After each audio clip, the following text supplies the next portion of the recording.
God, I hate your I job. mean, I'm at home at least. Well, true. I still hate your job. It's construction. Yeah, I know. I've been in that life. Or at least I've been adjacent to it. Okay. I'm just going to make sure I get my posts out on the several Discords that I am in. I remember when I worked for the IT company, there was this one time I stayed out till 11 o'clock trying to get this network working with one of my colleagues. Oh yeah, I've done. I mean, I've done massive amounts of overtime before. That's nothing new, but it still sucks regardless. Yeah. Like a vacuum? Okay. So no, not like a vacuum? Oh, did it do it? I mean, not like a vacuum. It's more like a tornado kind of suckage. You know what? From what You know what you know what a tornado is? It's wind. Yeah. But a vacuum is. It creates a vacuum. Yeah, but a vacuum It creates a vacuum. A vacuum doesn't destroy your house.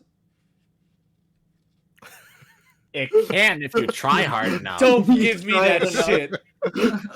I can tell you exactly how a vacuum can destroy your house. Electrical short. Entire house burns to the ground. No, shut the fuck Vacuum up. did it. You know what I mean. Or it goes too powerful and wrecks the carpet you're vacuuming. I would fear for the house structurally. Structurally. If you had a vacuum powerful enough. Like the size of the motor on that motherfucker.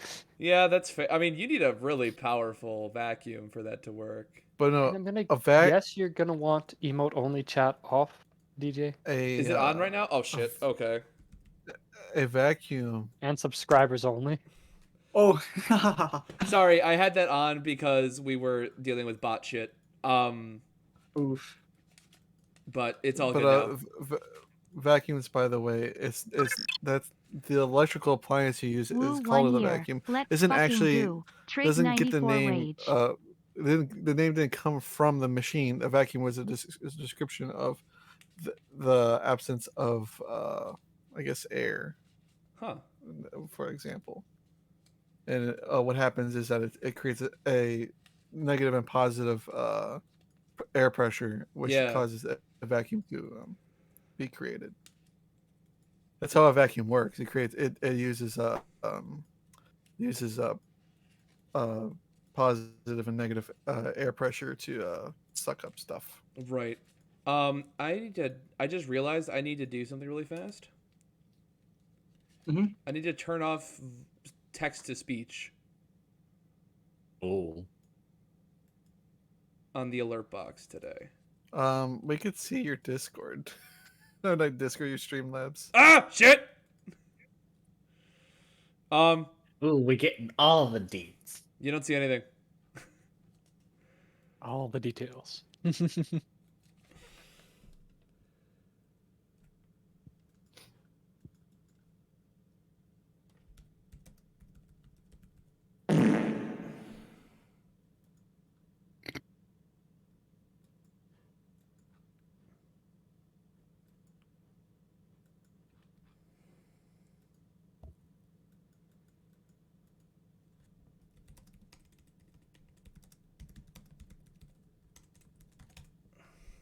Okay.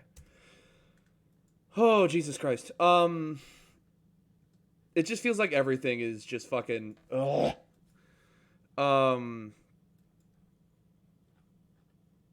just going bonkers. The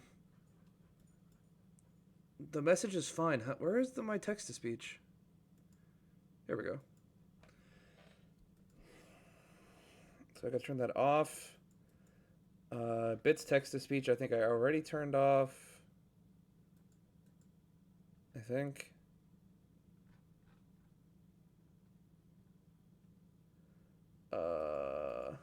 Yep. And then I think those are the only things I had text to speech on in the first place, so I think we're okay. Excuse me. Okay. I think we're doing it. I think we're good. I think we're doing good things.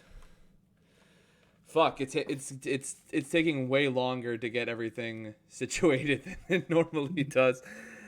Sorry to all the viewers and everyone who's watching the VOD. I forgot to level up my players before the session happened. So yay!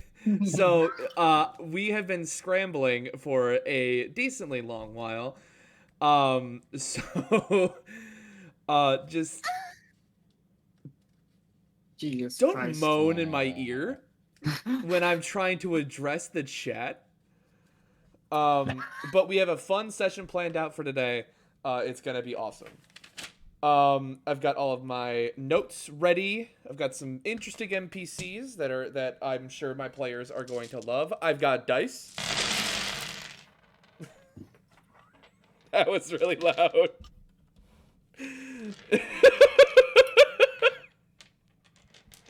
That was really loud. But I got dice. And we are almost ready to start. I just gotta make sure that one of my players has all of their shit in order, and then we'll be ready for the recap.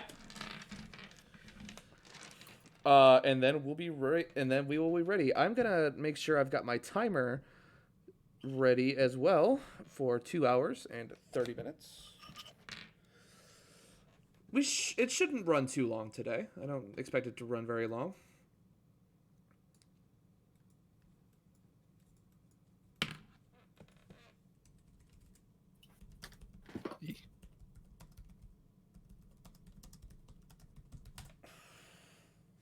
Oh, there's the bot. What a good bot.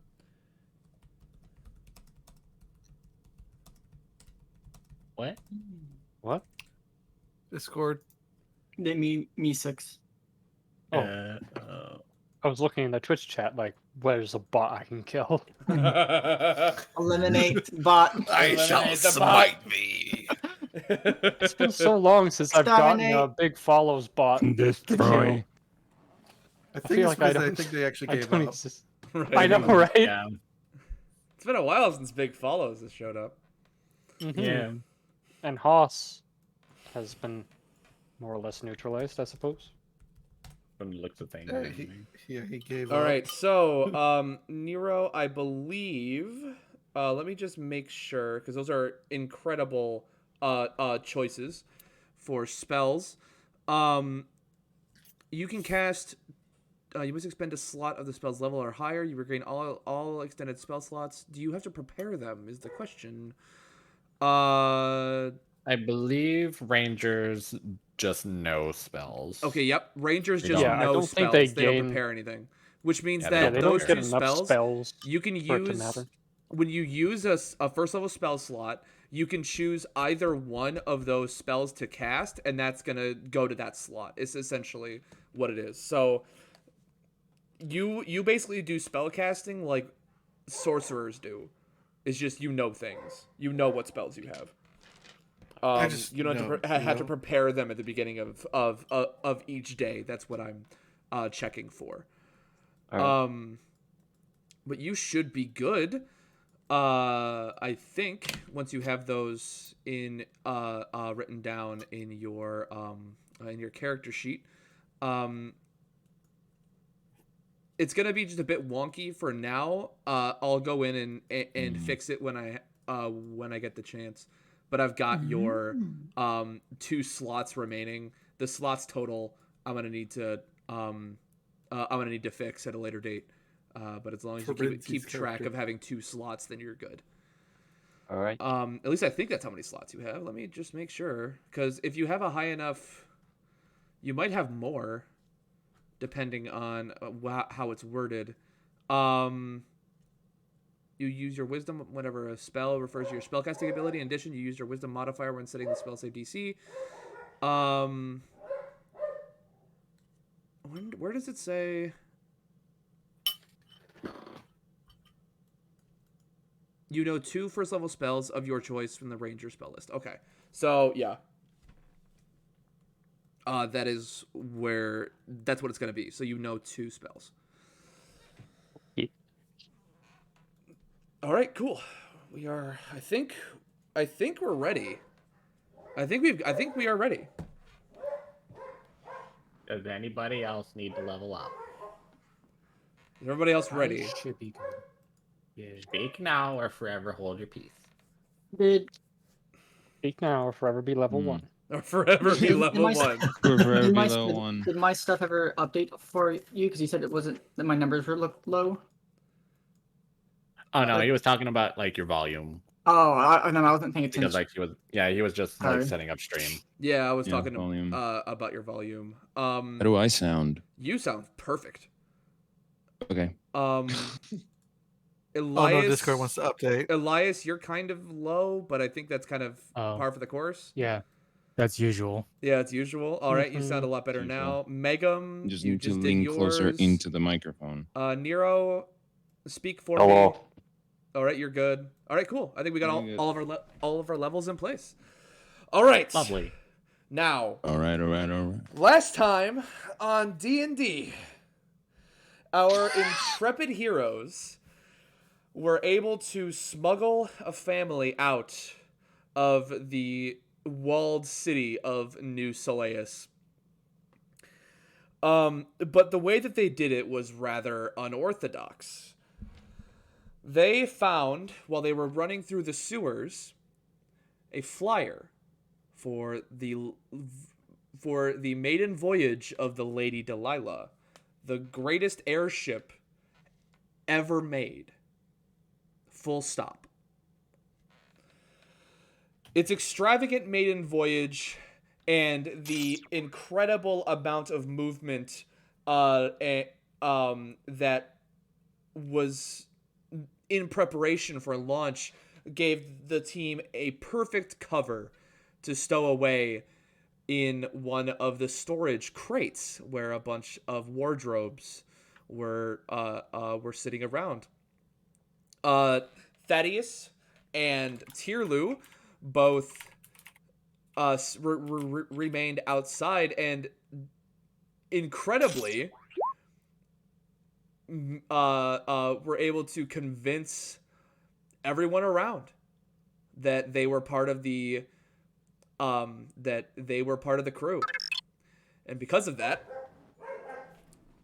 they were able to smuggle themselves onto the ship as well, with the entirety of the party and of the family.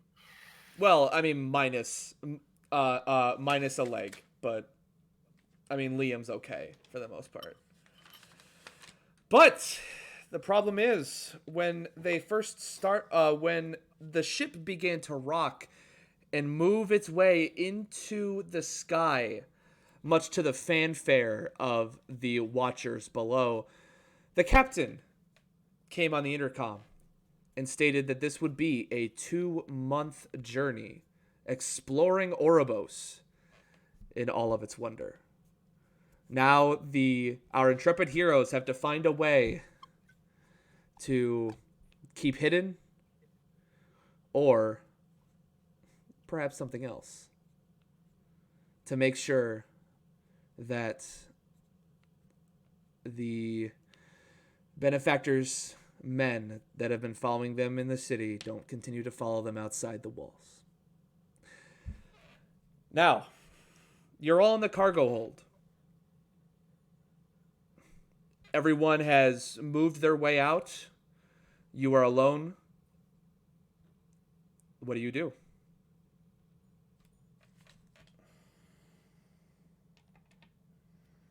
Are we still in the crate? Yes, you are still in the crate. I think most of them are. Well, pretty much everyone except for Okami and Siege should still be in the crate, because they were the ones that were trying to help us get onto the ship by disguising themselves as the ship crew. Yeah.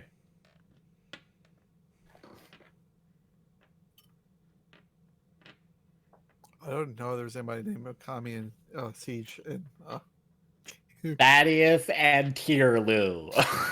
Wow. Mm. Are we all Are we all together, or are we Yep, still? yep, you're all together. Nobody's moved their way out. You're the only ones in the cargo hold at present. Everyone else went to deliver the bags to the guest quarters, which are And on the other side of the ship. that's the first thing I was going to figure out is if if Hilu and uh, Thaddeus were alone in the cargo hold with us in the crate still. So all the other crewmates have gone up to continue their work. Correct. Okay. Because Um, my main thing is I don't know when would be the best time to get out, but I'm assuming that it probably now wouldn't be a terrible time to at least peek around, see what we can Maybe peek find. ever so slightly. Well, Thaddeus will- we're still nailed in the crate, so we're not going to really be doing anything still stuck in there. unless we pop Yeah. the crate open. Thaddeus will look around and see if he can see anybody left straggling, watching. Go ahead and give me a perception check.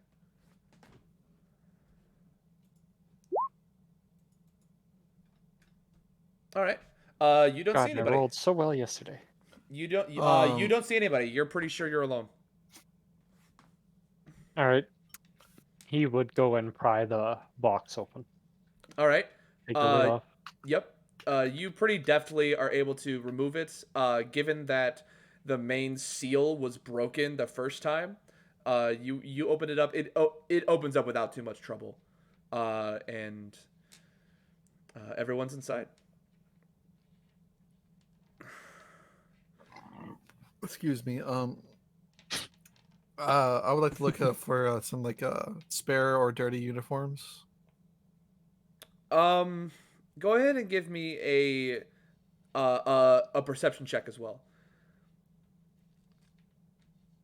Perception. All right. There isn't much here. The only thing that is in this storage area is all of the long-term storage that was bound for this ship. You're not quite sure where you could find any spare uniforms right now. If you want to sort of infer something, I will allow you to do an intelligence check, see if you get it. What do you mean by infer? If you want to sort of... So... There's nothing here right now, but I'll give you... But if you... We'll leave it at that. There are no dirty uniforms or anything really around you that you can use right now. How about any clothes in the wardrobe? There are clothes in the wardrobe. Very fancy clothes. We're talking like Victorian style long coats, top hat, or several top hats. We have incredibly tailored dresses, many of which with inlaid corsets. In fact, like opening this up, you see it's almost as if just money is just sitting there. Incredibly expensive. Okay. I suggest maybe we could use some of these clothes as disguise. Some of us while we are on board the ship. Aye, that's not a bad idea there, lass. Liam says as he sort of sits up on the edge of the crate.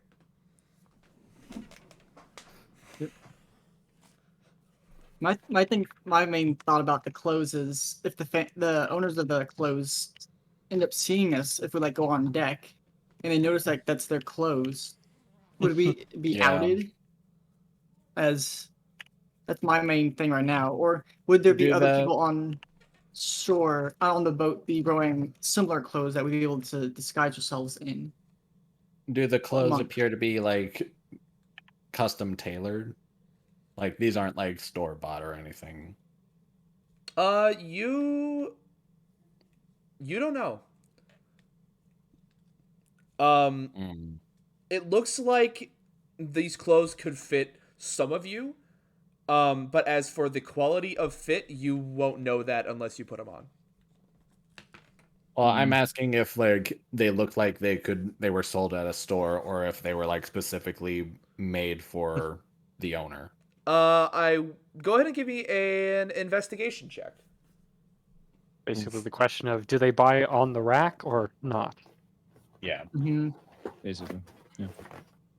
How easily spotted would we be if we put this on and go on deck? Ooh. All you know is that you don't see a tag. You don't see like a price tag or anything. That's all that you really discern from that. As for whether or not you would be noticed, you don't know. That's the one thing I'm worried about. Like, what if the family sees us and they're like, "Oh, that's our clothes. They're stealing our clothes. They're thieves. Get them." 'Cause we don't know who they are, who the owner of this chest is, so we don't know if whatever. Who does the clothes belong to? Oh yeah, the name. Oh, I forgot the name's on the side of the crate. I forgot about that. No. It looks like the name the you see a name sort of like a tag just underneath the top, just underneath the top side of the crate. You do see just a single name. You see Fleet, or not Fleet. Sorry, you see Verida on the side of the crate. Verida. Just the name Verida. Does anyone recognize that name? No. No. I will allow anybody who's proficient in history to make a history check. Only if you're proficient, though. I am proficient. I still rolled rather low. Anybody else? Nope. No, I'm not. I am the furthest thing from proficient. What do you mean? Zolteka, you do not know. You don't recognize the name. Alexander does not recognize the name. Yeah, because my proficiency is not that good. Either. Basically, if you're proficient in something, it has a blue check mark on the side. It doesn't matter what your plus is. I will still allow you to make a check if you want. I like to try. I don't have a You're not plus. proficient in it. So You I okay? still want to try. You know what? All Fine. right. You know what? You can rack 20. your brain for Nat something. 20. Aww. You also don't recognize the name.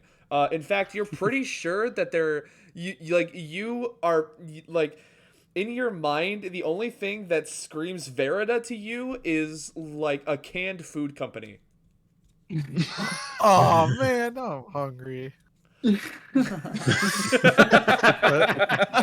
That's a character, by the way. I thought that was you. No, that's in character. I can tell when you're breaking character. No, I just finished. Tierlu is just Siege. Siege is just Tierlu. This is just how it is. This is how it is. It is what it is. Physical embodiment. So, what are you guys gonna do? You guys don't have any uniforms anywhere nearby, but you do have a selection of very fine clothes in these wardrobes. I refuse to wear the clothes. That's pretty much the best option we have at the moment. But I'm just sort of nervous about being recognized by the owners. We don't want to be seen here. We're the only people here. Yeah. So that's the best option that we have at the moment is to use the clothes. All right. Yeah. So you guys. Did you see anybody who that looked like they were a lower class in the ship? while she was on her way to the cargo bay? No, she did not. The only people that you have seen on this ship is the occasional very rich guest on the walkway above you, and all the crew that were around you in those uniforms. So those are the only people you've seen. I understand that we're scared to put on the clothes, but I don't think there are anybody that are Of middle lower class like us. Yeah, that's fair. That's the best option we have at the point is to put the clothes on and try to at least stay as hidden as we possibly can, and hopefully not get noticed by the owners. It is likely that as long as we do not stay near the first-class deck, we will not run into the owners. At least until we can choose to get rid of the clothes. Although they may wonder why we have these in lower-class decks. Guests may not be allowed down here. I mean, we should at least take them with us. I'm also wondering about the other crates that have been stored at the bottom of the ship that we're inside of. If there's anything that we could possibly do with those. Not disguise-wise, I imagine. But Thaddeus does have the ability to disguise himself as anything. As anyone. Thaddeus just sits there thinking for a second. I could disguise myself as a ship's officer, and that would explain why you would be being escorted around the lower decks. If you paid for an exorbitant ticket price, like these clothes would suggest, it would make sense. Almost Almost as if they're taking a tour. Liam pipes up. Indeed. I just thought one giveaway would be our speech too, because obviously the upper class won't be talking like commoners, so. I mean, so long as we don't run into another upper class, you don't necessarily need to talk to any of the workers down here until we get out. We keep our mouths shut at least until we get out of the bottom of this ship. If I may, there's also the matter of my leg. Or lack thereof. That's not going to be easily hidden. Thaddeus looks at the dressers. Are these those kind of dressers with very fancy legs on them? Create a peg leg for him. That's what I was thinking. Yeah, I would say yes. These are the super ornate ones with the curved, almost wooden legs at the bottom, creating this gap between where the floor would be and the bottom of the wardrobe.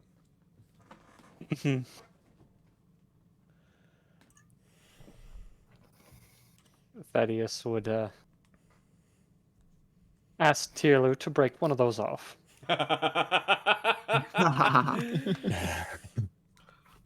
Okay, Uncle Thaddeus. And she gives him a thumbs up and a smile on her face. And she goes over to the wardrobe and looks at it and grabs the leg and then yanks at it. Okay, so you're pulling it. So are you pulling it, or are you giving a shear force, like you're pushing it down? I'm pulling it straight out. Straight out? Well, also holding the dresser with one arm. Yeah. Okay, go ahead and give me a athletics check with disadvantage. And you still got a 15. So you actually overcome the attachment mechanism on the underside of the wardrobe and just pull it right out. It's just it makes kind of like a satisfying as you do so. And now you have a wooden very ornate looking leg.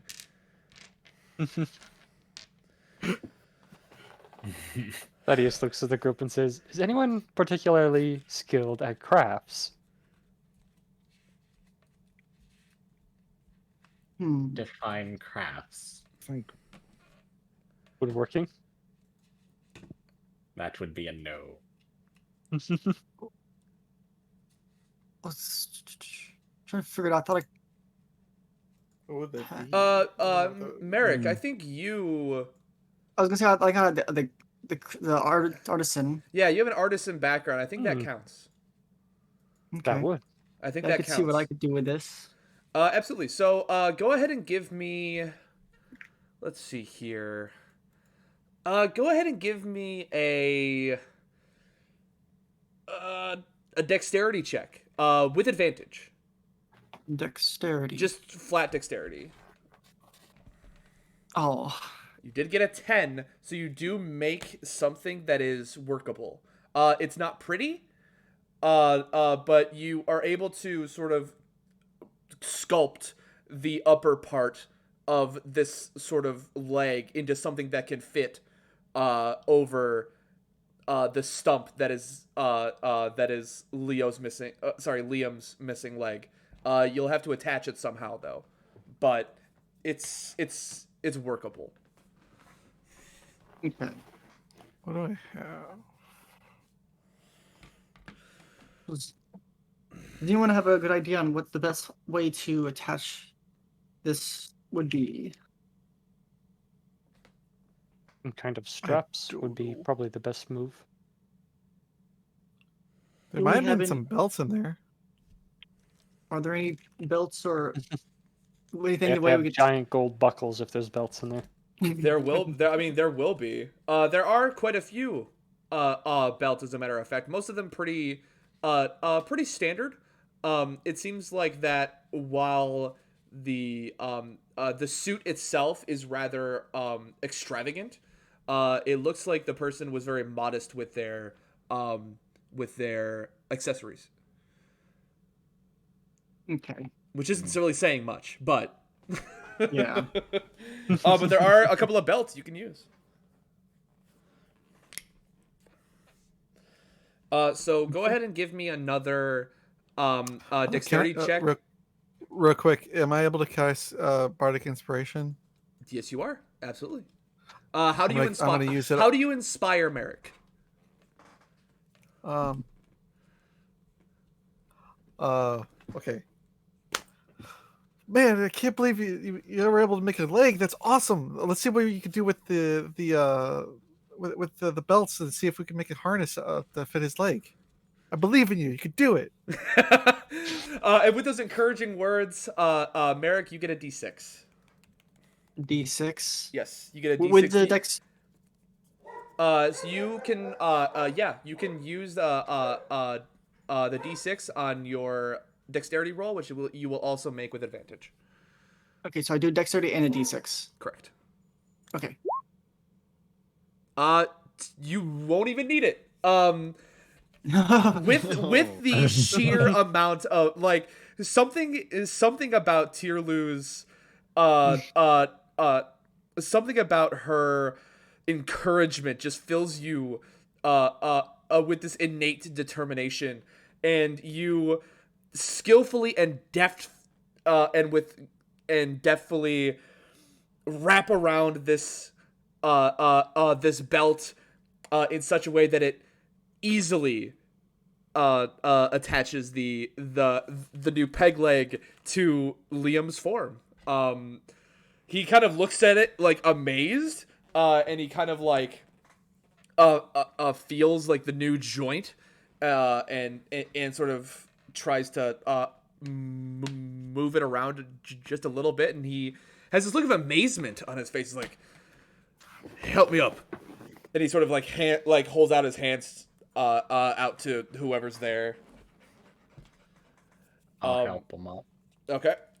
So he kind of like he struggles a little bit to get up, but he sort of puts his weight on this sort of peg leg, And it looks like he can at least limp his way around. He kind of makes his way out of the crate and starts just sort of like limping around and sort of getting used to it. And he kind of smiles and gives this hearty chuckle, just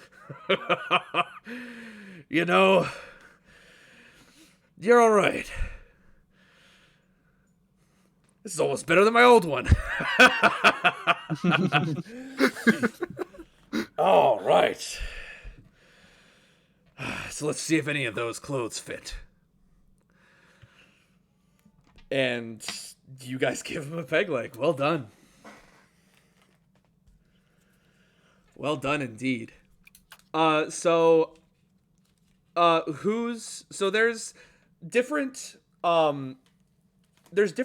kinds of clothes that are in there. It looks like it's for a variety of ages. It looks like the Verida family had quite a few sons and daughters of various heights. It looks like you guys can find something in there that'll at least work.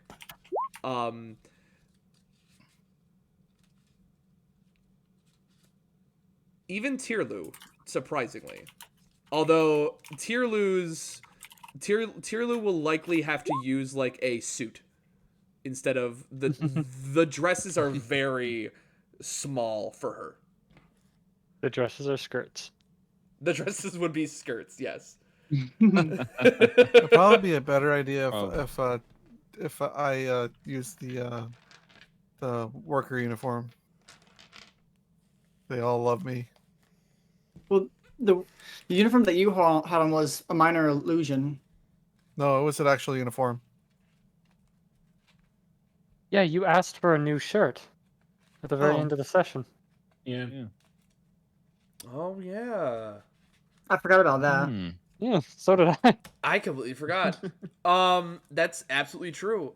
You would actually have gotten one from before everyone left. So yeah, you would have a uniform. You're absolutely correct. I completely forgot about that. So you would have a uniform. So you guys sort of rummage through. Each of you finds kind of a something that'll fit you. Whether it's child size for if it's child size for Merrick and Ridian, makes sense. They do have some very sharp looking, if kind of frilly looking suits. Ridian, it's gonna be very difficult for you to find something for your tail. Because these all seem to be human, half elf, elven kind of clothes. So it might be a bit uncomfortable for you. My Discord audio cut off for a second, so I didn't hear anything you said. Yeah. Oh, okay, that's a bit weird. It So happened to everyone. Everyone did. everyone did. Oh, fuck, that's fucking weird. Yeah, basically. So to repeat, you guys find various sizes of clothes. Merrick and Ridian, both of you guys find sort of child-sized suits. They're a bit like blue and frilly, but they work. Ridian, you might be uncomfortable because there's nowhere for you to put your tail. Oh. Rip a hole. Just Just rip a hole. Just rip a hole in the back. I mean, in all fairness, anybody who has a tail is probably going to be uncomfortable. So The most of us. most of you. How are you feeling, Merrick? I'm feeling good. So everyone else, you find there's only there's only one suit. There's only two suits that are roughly medium sized. So one of you in sort of the medium category, or one or two of you, will have to wear a dress. Just throwing it out there. Right. So that kind of is like, so Ragnar, Outclaw, Alexander, you three have two suits and one dress between you. Thaddeus, I don't know if you want to get in on this, but that's up to you. Well, he's supposed to pretend to be an officer of the ship. That's But true, yeah. he will take a suit for when that illusion wears off. I have a costume in my pack. I can give it to one of them. Is it as like just like a disguise kit? I do have a disguise kit according to my I do too. character sheet. Okay, you can actually use the disguise kit to help you out and make it a lot easier for you to blend in. I wouldn't say it would have super fancy clothes though. The disguise kit has a different sort of purpose rather than Could be like the handlers. You know. This guy's kid makes it sound like you can only do it to your physical appearance. yeah. Oh, So makeup kit. Oh, Basically. makeup. kind of, yeah. Yeah. I'll take the suit. So Right so now that's I'm two. trying So to that's figure two. out- So that's both of the suits, which means Alexander and Outclaw Great. would have to have dresses.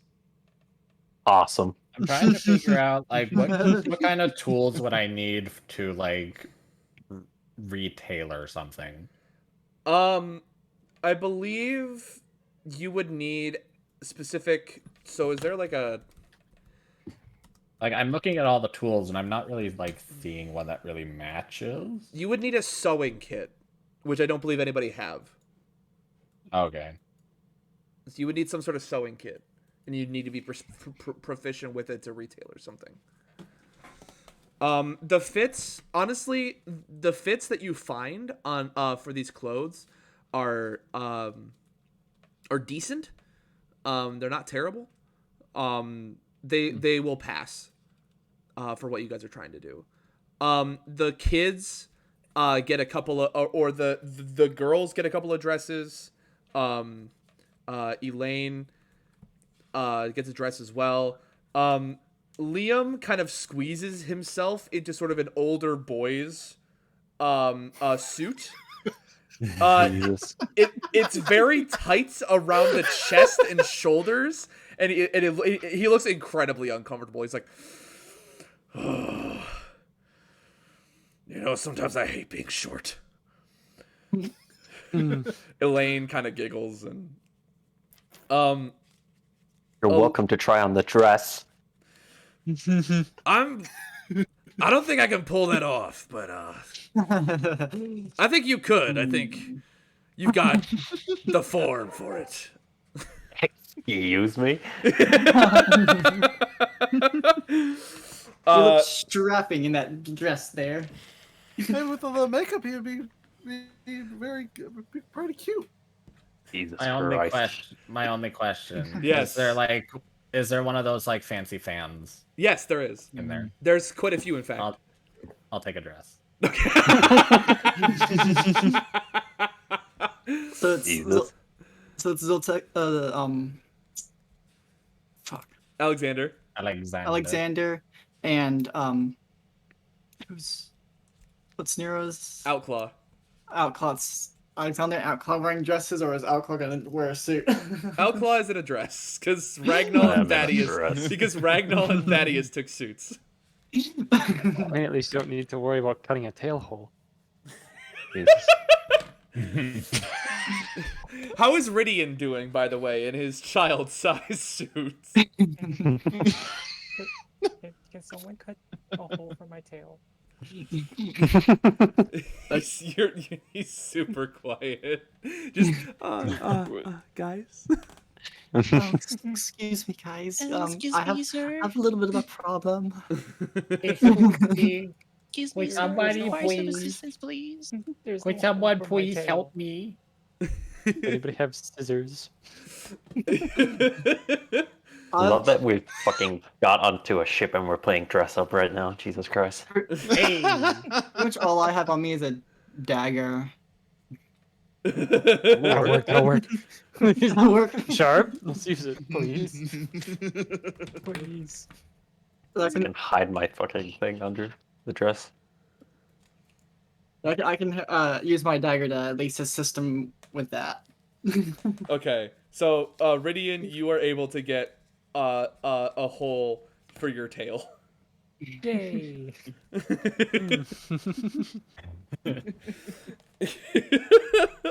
So you guys are all in various states of dress. Some more begrudgingly than others. But overall, I think it could work. Oh,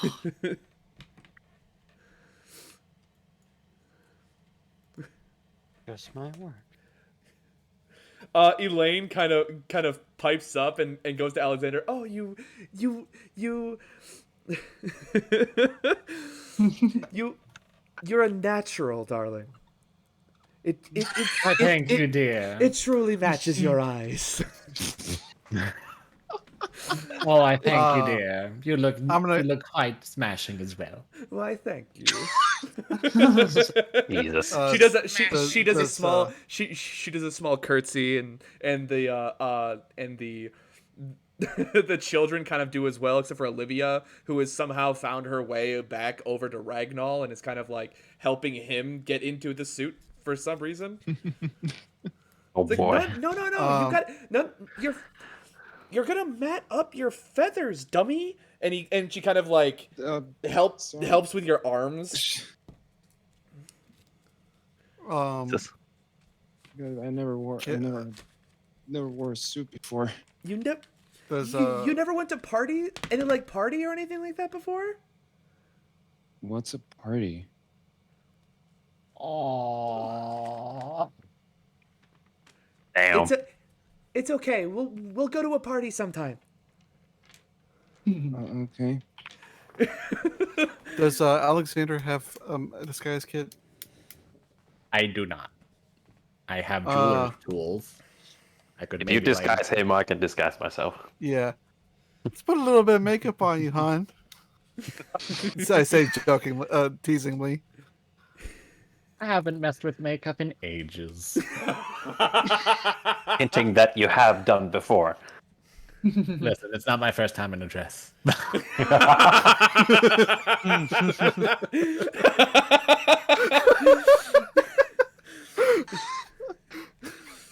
Liam kind of comes up behind Outlaw, just slaps him on the back, just like, oh, come on, it can't be that bad. At least you're not in a monkey suit.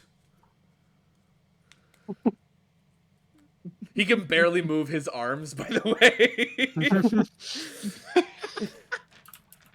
Every time he shifts, you can hear the seams scream like distress. screaming for help. So, with the family's help, and with a little bit of makeup on Outclaw and Alexander, you actually look the part. Everyone sort of looks like a tour group, almost. The only one out of place right now is Thaddeus, which I assume you're going to use disguise self to become an officer. Yep, he's gonna use disguise self. That way. You can get away with The it. sooner we get out of this place, the better. Oh, come on, hon. It's not that bad. Elaine? Look where my arms are. I cannot move them from this spot. Elaine just kind of giggles and drops the subject. And the family kind of looks at you, Thaddeus, and looks at the rest of everyone. And Olivia sort of finishes up, sort of helping Ragnar like fix up his feathers to make sure he's not like poofing out of every possible seam in the suit. And then walks back over and sort of like almost trots back over to join her family. So Elaine sort of speaks up and takes out a fan of her own and says, "Now, darlings, shall we be off?" She's really getting into this. She's having a ball. She's having a ball. She's Elven. So.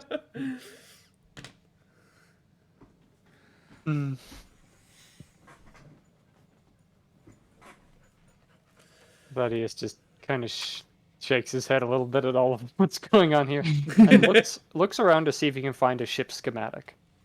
Give me a perception check for me. Like, you know, one of the maps that would be on pretty much every floor. Right. Yeah. Just to show where you are and where everything is. Which go ahead and give me a perception check. Perception. Okay, where is it? There we are. Okay.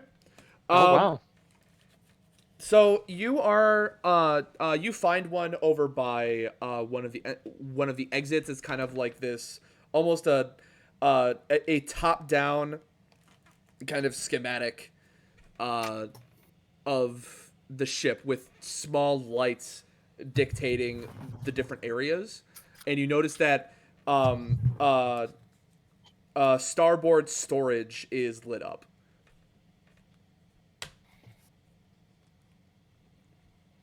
Okay, so we're in storage. Where's the best place do you think that we should hide? Liam sort of waddles over to join you and sort of looks at the map as well.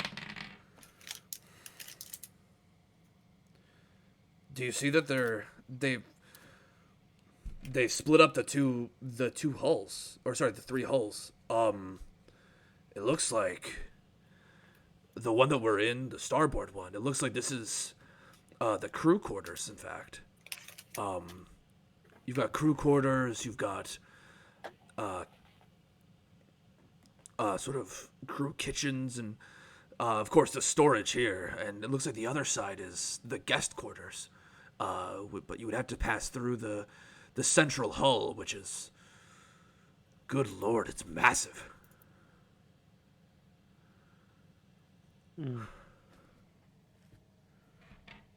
On a vessel of this such size, there should be different classes. It doesn't. Do you have It any doesn't really. approximation? It doesn't look like it denotes any classes. It just says guest quarters. You see that? He sort of points to the very top at the port side. There's this massive open area that just says guest quarters. Yes, that's likely because this map is in the crew quarters. The crews don't really give a crap about what class is what. At least not when they're out here. But what's in the center? So in the center, you notice that there's a lot of different things. You've got like kitchens, a ballroom, the bridge, the captain's quarters. It's essentially living and entertainment. Like the entire center of the ship looks like it was put aside specifically for entertainment. So there's like a theater, there's a ballroom, and everything you could possibly want as a high class cruise.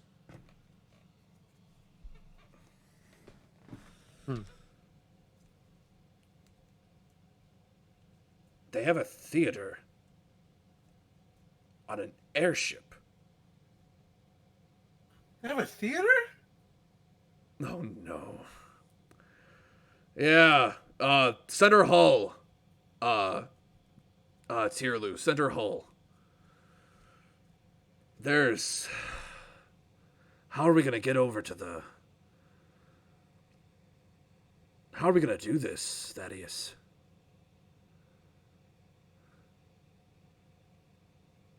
Thaddeus looks at the map, smirks, and looks down at him.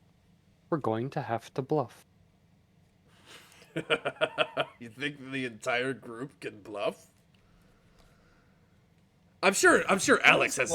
I'm sure Alexander has no problem playing the part of the courtesan, but the other one. The other one looks at Outlaw.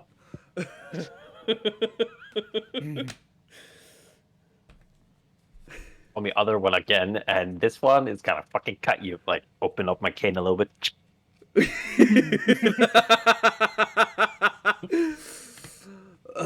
Right, noted. Looking good in the dress. So Thaddeus, how are we going to get these people into the? I'm sure we can lose ourselves in the crowd at least, but we'll have to head over there, I think, to figure out where we can stay, because I'd rather not spend a night in a crate, all things considered. I don't think we have too much to worry about that. There are many situations where on ships such as these, a room is not taken or someone misses the boat. I'm sure there's an empty room somewhere. The only question is where. Well, we're not going to figure it out standing here. Mm-hmm. He would look for a mail room. A mail room. So, there is actually... So, what is that called? So, there is... there is a mail room. I forget where I put it. Give me a second. Let me look at my notes. I want to say it is in... Okay, yeah. It's in... It's above you and to the back of the ship. And it looks like there are tubes in, like, directly above you, sort of like lining the ceiling. It looks like there are tubes that that lead in that direction almost.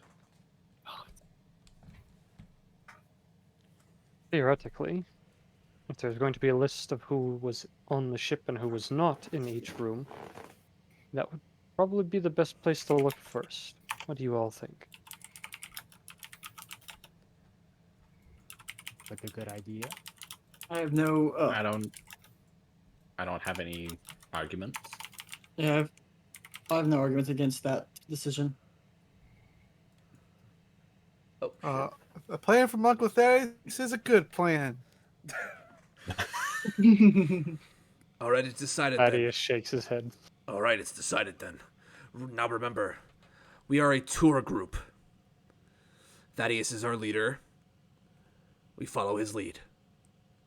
Everyone act like you're tourists. Shouldn't be that hard. And Thaddeus looks... And he sort of waddles his way back over to his family. Thaddeus, what? Uncle Thaddeus, what's a tourist? Hold on. Hold on.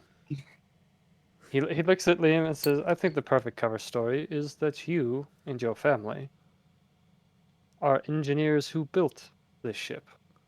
It would only make sense that you would want to be on its maiden voyage and being inside the bowels of the ship. As for our more complicated group, he says, looking at everybody who's not the family. Perhaps you are from the local airship engineering school and want to see how it works. School? What's that?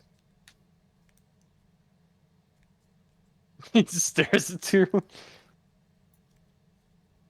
What? I mean, it's a good plan, but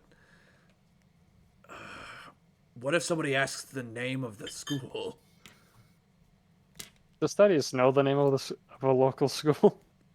Go ahead and go ahead and roll me an intelligence check. Could I maybe roll history? You can roll history, yes. Intelligence. Oh boy. So Zolteka, so Alexander, with your history check, you know that there is a very prestigious school nearby. It's called the Praxium Institute. It has it is essentially the lead. It is essentially the forefront of research and technology in the world right now, or at least that's what they claim. You could essentially you could probably easily go under that cover of being engineering students from the Praxium Institute. I just say, like, while sitting down, like, further away, I just say, Praxium! One of the leading schools. Sorry. Bless you. If the people here don't know about Praxium, I don't know who will.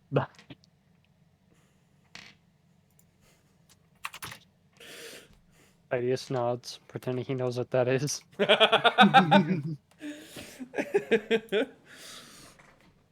Alrighty then, so we've got our cover story. Let's find out where the fuck we're at. Let's find out where the fuck we are. Alright, everyone.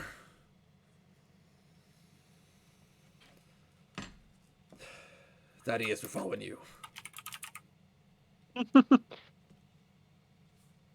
Alright.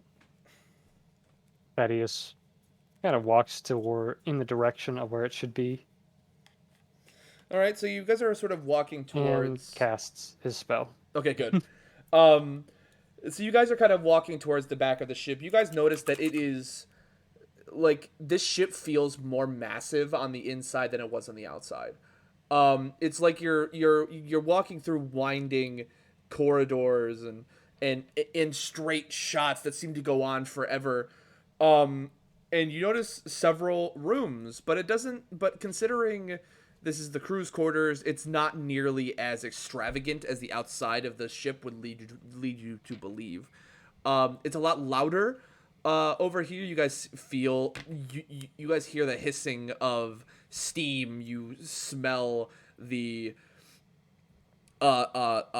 you smell like something metallic and oily, and it's rather dirty as you get closer and closer to the back of the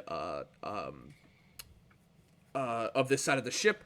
And you also pass by an open door that looks like the forge room, essentially where they push gas up into the air balloons above you.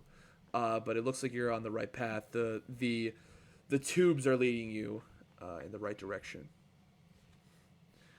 You get to the mail. You start walking back, and you realize, and somebody kind of steps out from a door. It is strangely a dragonborn. He's wearing what you would assume he's wearing like industrial clothes, kind of sort of like a one piece kind of suit to sort of protect his scales from the work that he's doing. He sort of like walks around. He's also got like dark red scales with bright green eyes. He sort of walks around like, hey, hold on, stop. What in the world are you all doing here? The festivities should be starting already. He's about your height, Thaddeus. So shorter than Tierlu, obviously. But he's kind of got like he's got like an athletic build. He looks like he works a lot with his hands. His hands are super dirty. But yeah, he stops you and basically just asks you what you're doing. Thaddeus looks back at the group and turns back to him and says, "This group, particularly, we're not too concerned about getting to the festivities on time. You see, they are..." He points to Liam. Oh God. I gotta make up a name on the fly. We're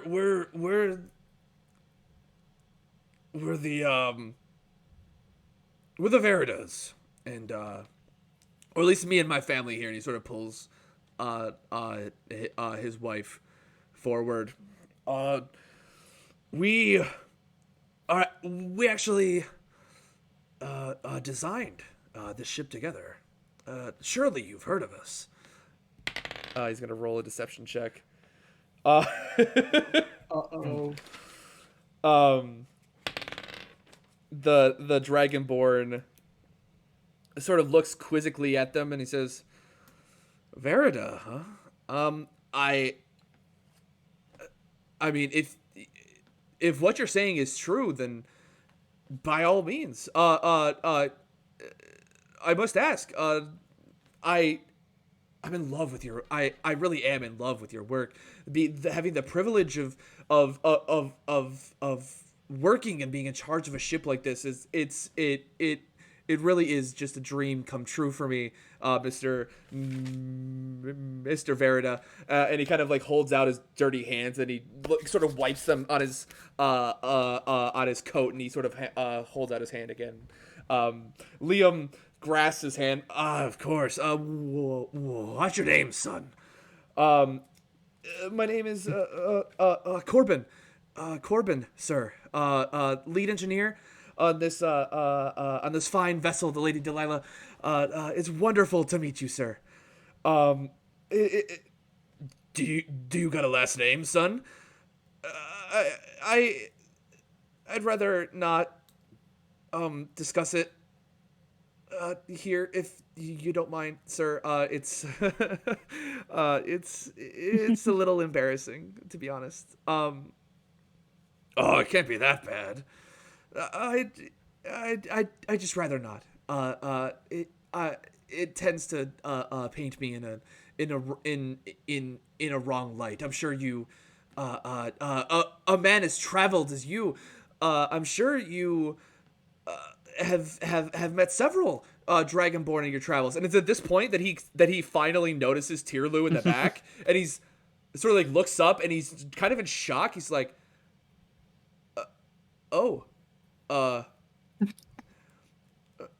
right." Yes. Is there any real quick, Turley winks at him. He gets visibly flustered. He,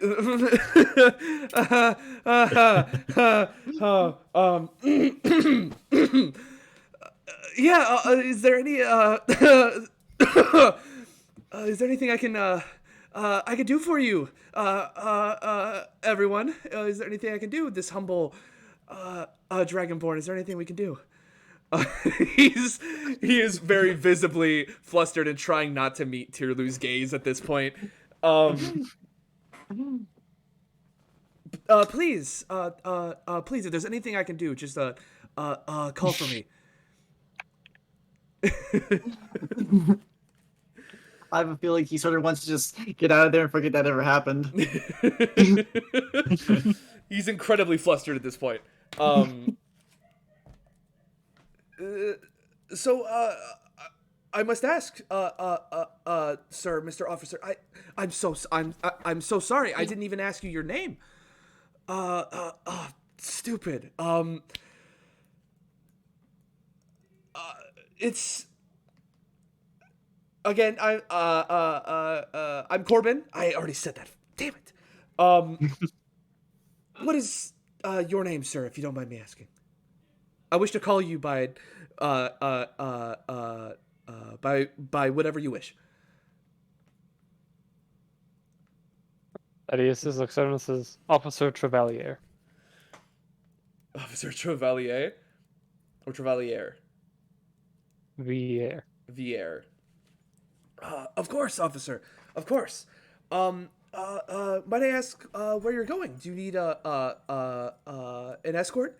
By any chance, I would happily come with you. I'm not really doing too much. My assistant can sort of cover for me. Tashlin, could you make sure the fire doesn't go out? I would be gone for a couple of minutes. And he turns back and just kind of laughs again quite nervously. I can't tell who he has more hots for, Liam or Tearlu.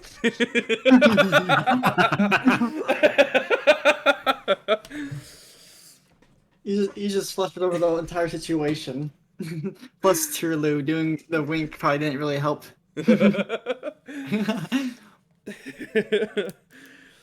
He says, well, at the moment, we were just exploring the bowels of the ship for today. We'll probably be back again quite a few times over the voyage to check out all of the different facilities on this massive ship. Of course. We were particularly headed for the mail room, actually, right now. Mail room.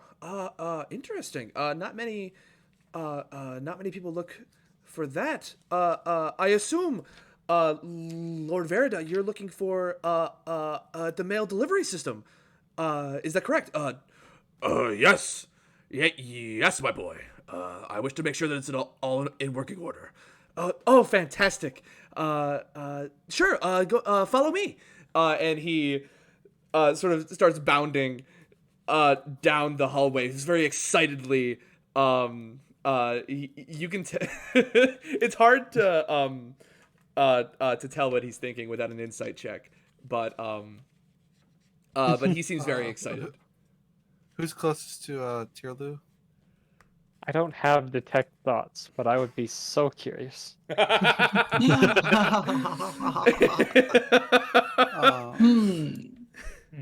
DJ. Yes.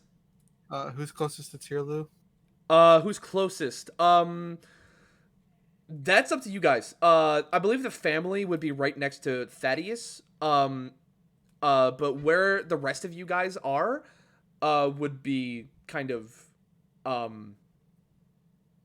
would be up to you guys. I guess it would be near. A little closer to Nero. I think he was kind of cute.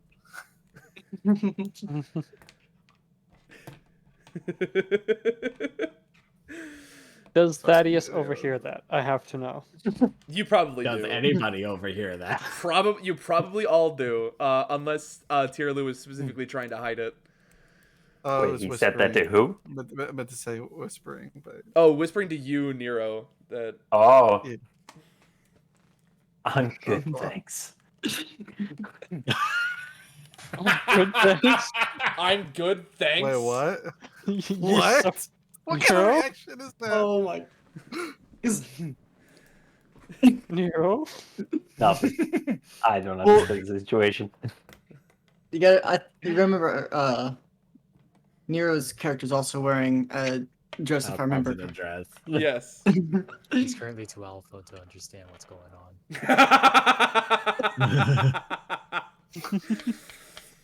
But yeah, so Corbin, no last name given, ends up, leading you guys, towards the mailroom. And he actually tries to strike up, a conversation with Thaddeus. Officer, so tell me about yourself. What have you guys been doing? Is everything going all right over on the, over in the middle hall?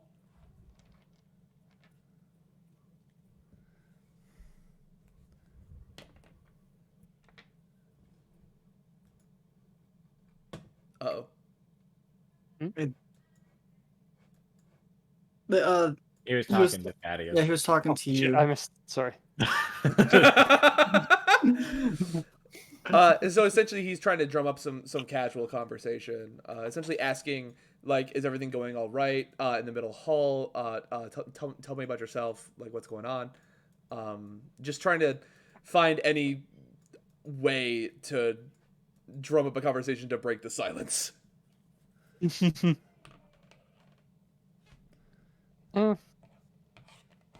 Thaddeus kind of like deflects most questions, but not in a bad way. Like when he mentions like, "Oh, how is everything going?" He says, "Well, I don't know too much. I'm not particularly too far up the chain of officers here. Okay. But so far things seem to be going fine. There is some excitement overloading the bottom of the ship, everything else. I'm sure they're having a ruckus time upstairs and like just absolute bullshit. Right. Bullshitting on the whole I want time. to ask. So because of the state that he's in, I'm gonna ask you to just make a deception check with advantage. Oh yeah, he's enthralled by your stories. He does take a few glances back to the rest of the group, just sort of making sure everyone's sticking together, catching glances between certain people. I wonder Tierlu who. occasionally smiling at him when he does. And he gets flustered every single time. It doesn't like everything phases him. And he sort of leads you guys to a room that is filled with these. You guys have seen like those bank tubes, right? Like you The pneumatic tubes. yeah, like pneumatic, Yeah. a bunch of pneumatic tubes, that where correspondence is sort of put into these canisters and sort of is put in and then shot through the rest of the like the rest of the ship. It looks like it goes basically anywhere. There's labels above each of the pneumatic tubes, like describing the different sort of hubs that they're going to, but this seems like the central hub, and it looks like there's even an area just off to the left where birds or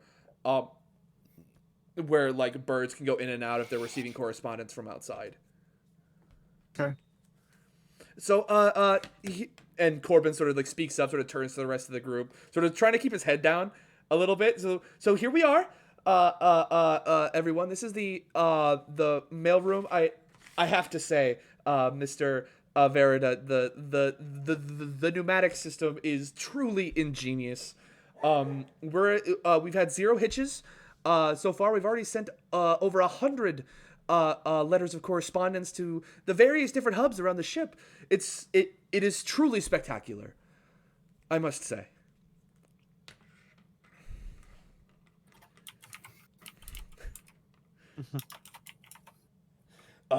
Yes, of course. My boy, there wouldn't happen to be a guest list, would there? A guest list. Tell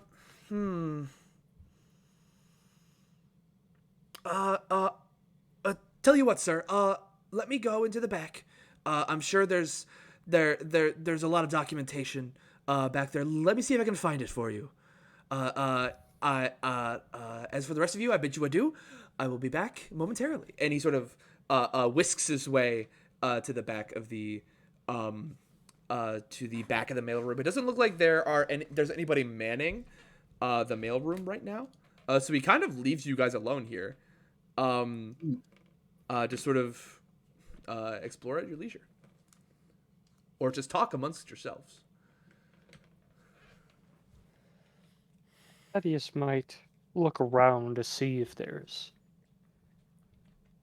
a list associated with the tubes for destinations The and names. So you don't even need like a perception check or anything for this. There are actually like hubs. The different hubs are actually labeled above each of the entrances for the tubes. There's guest quarters. There's guest quarters. Captain's quarters. What else? Kitchens. Engineering, and oh god, what was the last one?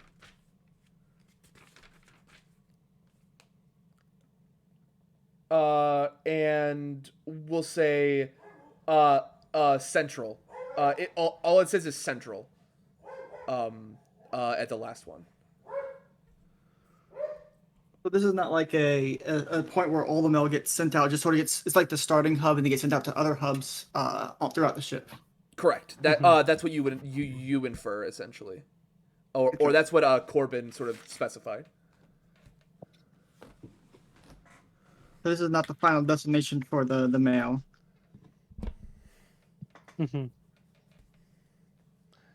But they still should have a list wherever Corbin was looking, so they could label the packages when they send them. Yeah.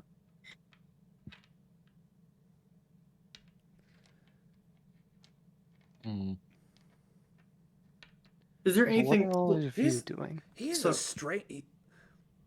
He's a strange boy, isn't he? Easily flustered, it seems. I don't think I've ever seen a man with so little constitution in my life. He's got even less than you, Thaddeus. I don't know. I think he's Thaddeus whips his head around. He lets out just like a like almost like a belly laugh, just truly enjoying himself in the moment. So besides like the mail bins and the tubes, is there anything else that we can see in the room? It doesn't look like there's much. It looks like there are like cubby holes where there's like it looks like there's been mail that's been sort of sectioned off almost from the back room to here, prepping to be sent through the pneumatic tubes. Okay, so it's a fairly barren room besides the mail bins and the cubby holes and the tubes. Yes, it's pretty barren. You guys hear from the other room. Oh, I think I found it. And you hear some like rustling of paper. Yes, I found it. Awesome. Then you sort of like hear a drawer slam shut, and he kind of rushes back in. He's like, "All right, I found the guest list, sir. I was gonna send this off to the captain. Actually, sometime today. I haven't had the chance to get into it. But yeah, this is bound for the captain.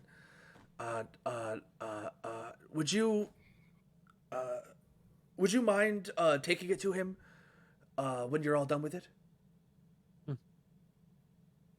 Thaddeus takes it and says, "Certainly." Thank you very much, officer. But yeah, this is the mailroom. Is there anywhere else I can escort you? I kind of know the side of the ship inside and out, you know. I may not have built the ship, but studying the ship was actually my thesis for my undergrad. It was truly wonderful to look over your schematics, Mr. Verida. And Can I do an insight check yes, absolutely. on him? I would like to know like where exactly his nervousness is like stemming from. Go ahead. Like, is it just like okay? Then never mind. You're convinced that it's you. You are convinced that Corbin is just like fallen madly in love with you, like love at first sight. Little do I know that every time he looked back at me, Tierloo was directly behind me. You're right between two.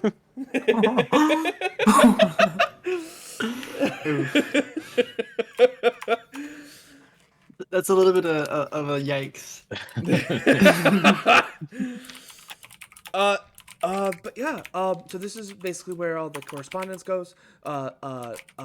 We occasionally get a carrier pigeon that brings us news from the outside that was very important, especially considering it's a 2-month voyage. In fact, I'm excited to see our first stop. I've never been outside the city. I volunteered because I wanted to.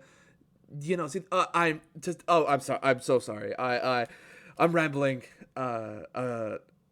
again, you don't want to you don't want to hear about me. I deeply apologize, everyone. And he kind of just gives like a quick bow. Yes. Is there anywhere else, or is there anything at all I can help you out with?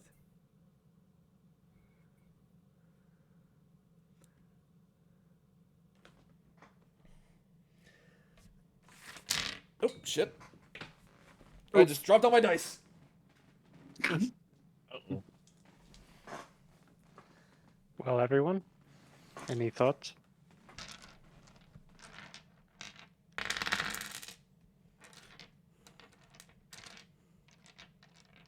Wait, so Nothing at the moment. he left us? No, he Yeah, didn't so leave. he asked, what else? Anything else? Sort of. Basically asking if there's anything more he can do for you. You could give me your name. Uh, Co- Corbin. I'm pretty sure I said that, right? Oh, I would love to. oh, you know what I mean. I mean your last name. I, Oh, wait, my is this an lady, elaborate flirt? my lady, I Random really face palms. don't. I try not to give. Oh, I can't be. I try not to Can't be give. that bad. It's, my lady. It's really not something that I'm proud of. It was a life far before. Far before now. It hurts to kind of talk about. Well, I understand, but I still would have liked it.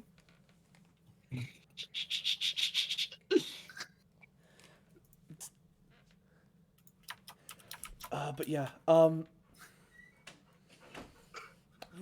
Right. Right. Right. I. Okay, no worries. Is there anything else? Anything at all? Nothing at the moment. Okay, very well. I do believe that we might want to get these folk up to the event.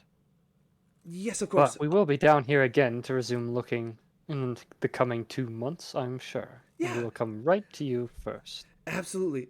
Just ask anyone here. Just ask for Corbin.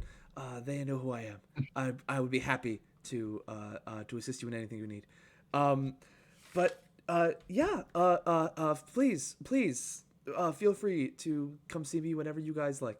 I feel like I'm rambling so much it must be unintelligible at this point. I'm so sorry. You're fine. Don't worry about it. It's all right. But yes, absolutely. If you wish to go back to the festivities, just head back down this hallway. There will be a large double door on your left. It will take you to the enclosed tunnel, or it's more of a catwalk, really.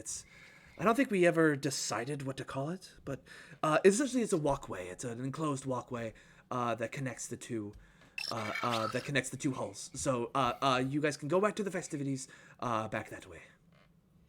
I've got some work to take care of here, but please ask for Corbin if you need anything else.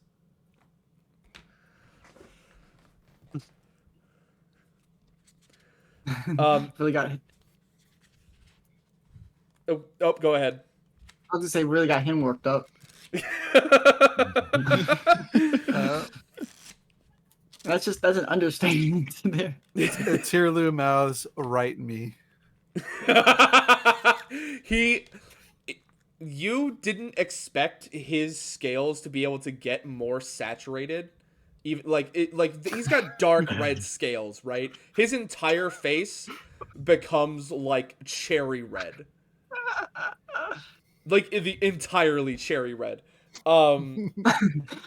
Like that, like you don't even need, like, as long as you don't roll a 1 on a persuasion check, Like, that is how flustered he is at this point. Oof. He kind of just like he kind of just like shuts up, and he kind of just looks up at you and just nods. Love you. That wasn't in game. I know.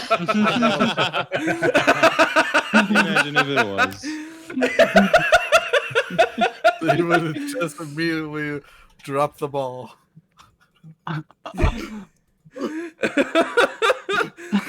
So he sort of goes back to what he was doing, and leaves you guys to it.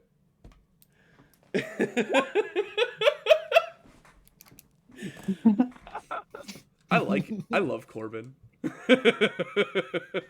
Still want to know his last name. Can we keep him? I honestly do want to keep him. Just keep. New carry-on for tier. Wow, new carry-on. That's Wow. Nuke. but yeah, so he leaves you guys to it. You guys kind of have free reign of this side of the ship. You guys can go head on to the center hull if you wish, or not. It's not like he is doing much outside of the mailroom right now. Poor guy. You'll learn more about him, and you'll learn more about him soon. I'm sure. So what are you guys doing? Well, I believe Thaddeus would probably take the group away from Corbin. And when they're in a secluded area, he would look at the list. So, as you scroll down, are you just skimming it, or like what exactly are you looking for? I am looking for a gap. Looking for a Because gap. they'll have room numbers on the one side and then names. Correct. Whoever is there. Yep. He's looking for one room that doesn't have names. Give me an investigation check with advantage. I was about to say, can I not read a flyer? Please, God, tell me. It's a big list. And with very small print. You said perception? Investigation. Oh, okay. Hold on. All right.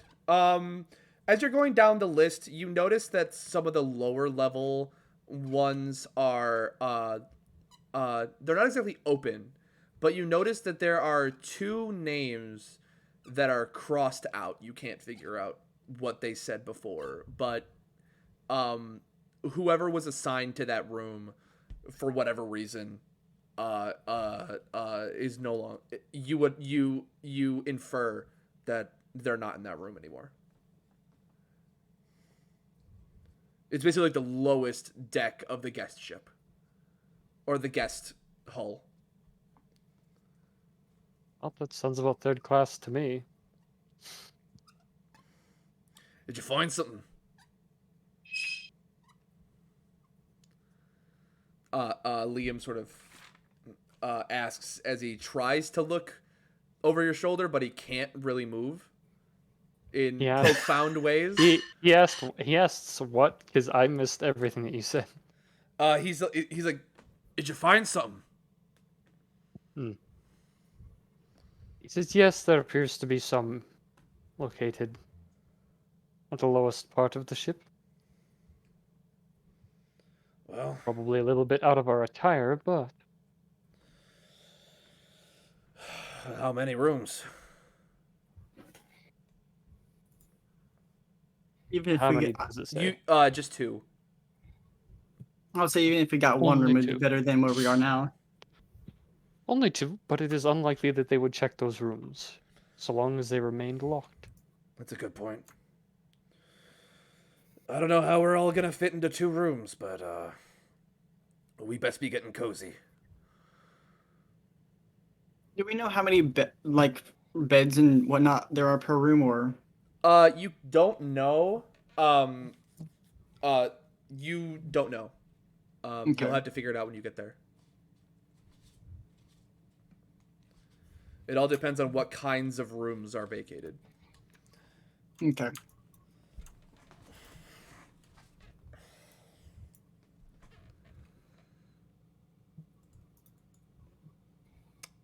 So what do you guys do?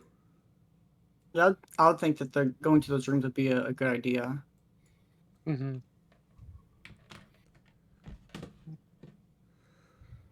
Alrighty. So do you guys follow Corbin's instructions then? Let's see why not. Cool.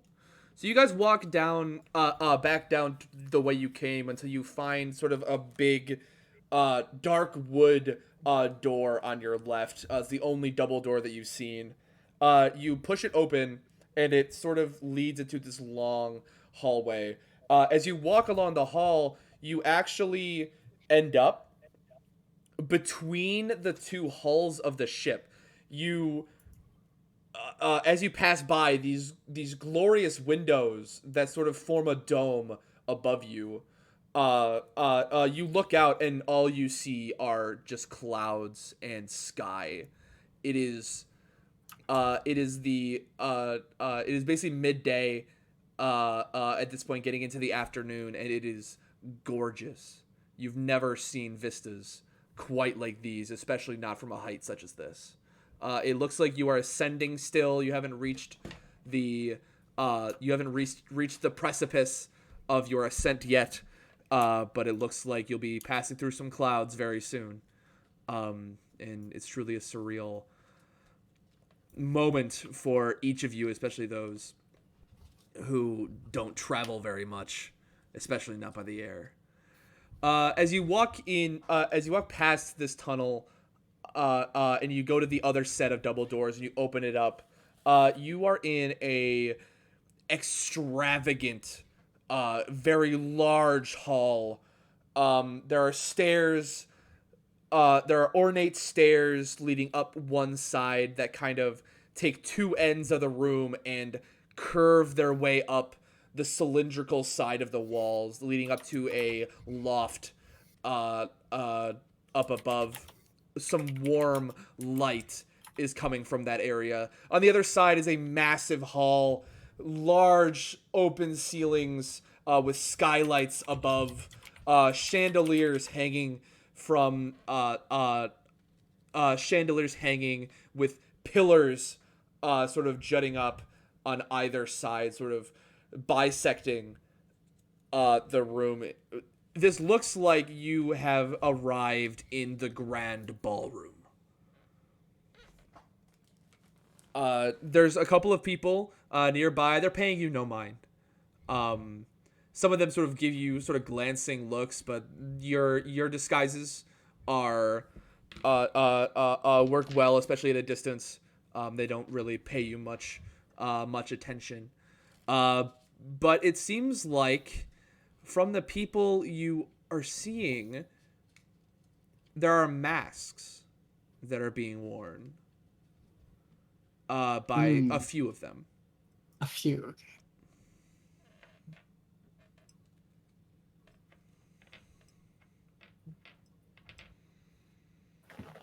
You guys have arrived in the entertainment hall. There's much to explore.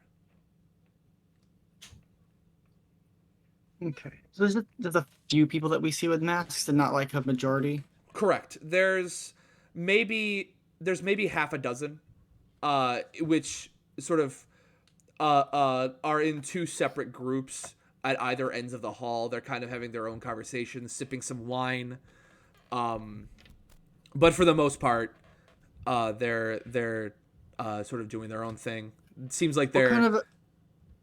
Go ahead. I was gonna say, what kind of attire are they wearing? Very fantastic. Okay. Is it compared to what we're wearing? Compared to what it's actually comparable. Comparable?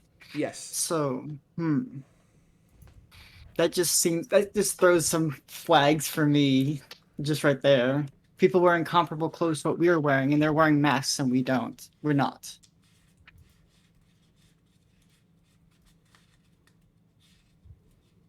So I like asking these kind of questions, trying to figure out the surroundings, what we're dealing with. Yeah. And anything you guys is there anything that you guys want to have a closer look at? Or are you guys sort of making a beeline towards the other side? Can we see like what the masks look like? Are they ornate, or are they like just sort of like plain white masks or whatnot? They're not plain. They're not plain white masks. They kind of vary. It looks like some of them are sort of holding. It looks like some of them like. In fact, give me a perception check, really fast for the closest, for the closest group. Anyone can make this perception check. I just had to load my sheet up because I accidentally closed it earlier. No problem. Excuse me. What? I got nothing.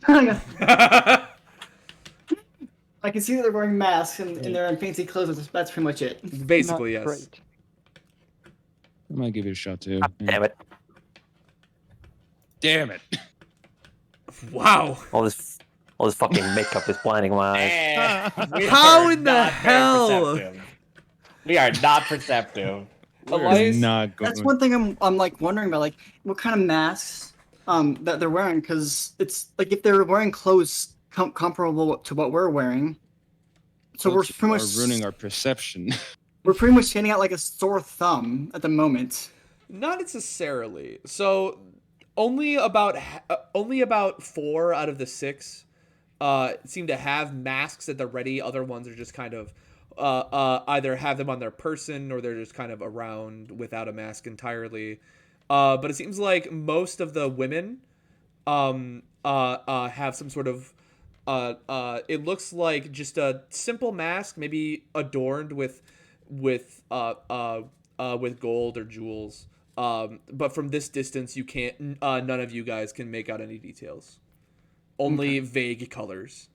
So it's primarily the women that we notice wearing the masks, primarily. Correct. Okay. And so, Outclaw, Alexander are wearing dresses, but then Tyrell is also. So we got 3 people that are standing out that, or at least vaguely. Well, Tyrell is wearing a uniform. Okay. A brand new uniform. A brand new uniform. I forgot that she's still wearing like the crewmate uniform. I forgot about that. Correct. Sorry. So it's pretty much just Outclaw and Alexander that are currently wearing dresses that would at least draw mild suspicion, but nothing more than that. Right. That'll And be Alexander fine. Alexander is drawing the least attention, surprisingly. I wonder why.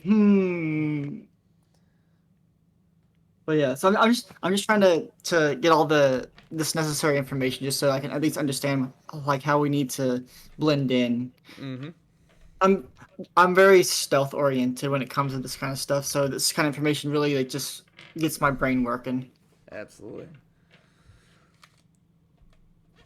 It'll be okay. We just keep going. As long as you don't like do anything out of the ordinary, we shouldn't draw like any strange attention, just mild like curiosities. Aye, that's generally a good plan. So, said festivities. Looks like they're having a party here tonight. We should find our rooms before then. What do you think, Thaddeus? Should probably try and find our rooms first before we deal with whatever this is. All right. Let's head over there then.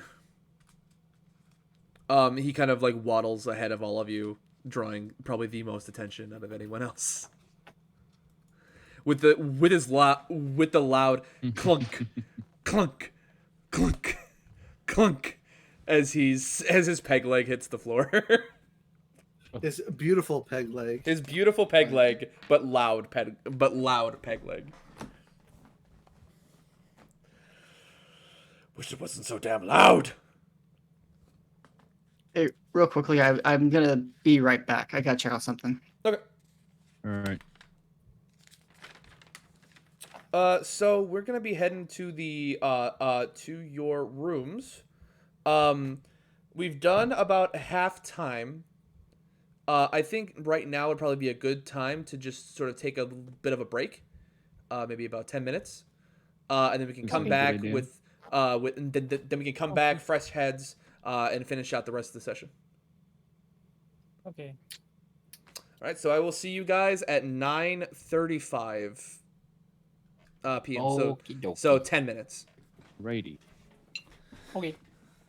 Bye.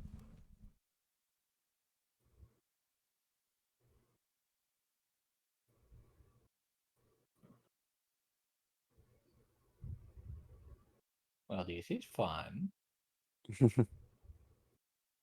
Indeed. It's I working don't know. just fine. I don't know how much more of a clear head I'll have by the time he gets back.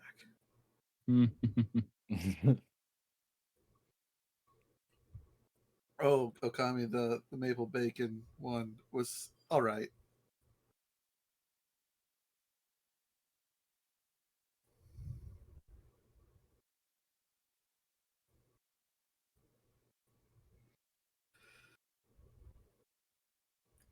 Oh yes, quiet.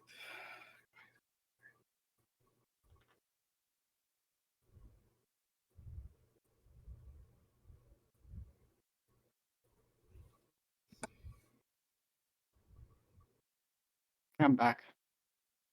Welcome back.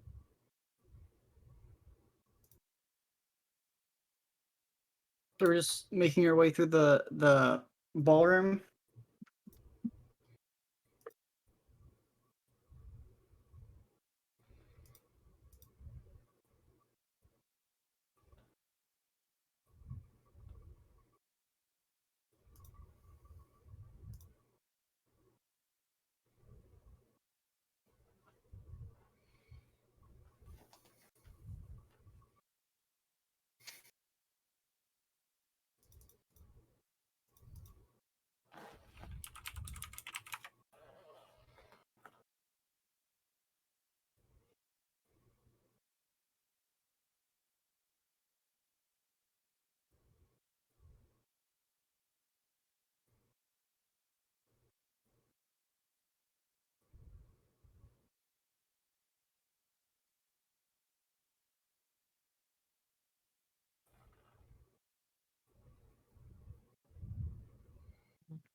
Suck.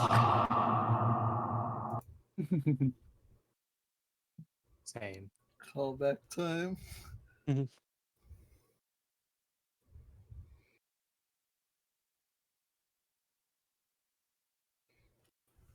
Let's see. Does he have it activated on?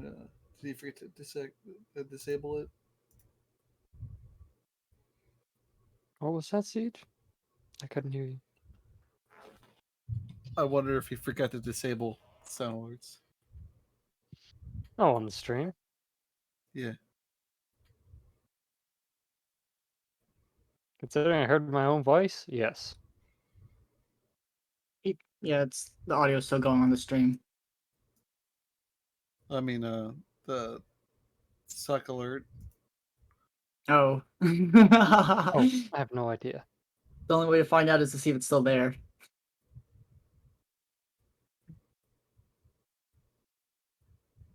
So is it still there? I don't know. Hopefully they're disabled. 'Cause that would be really annoying trying to edit out of a recording. Yeah.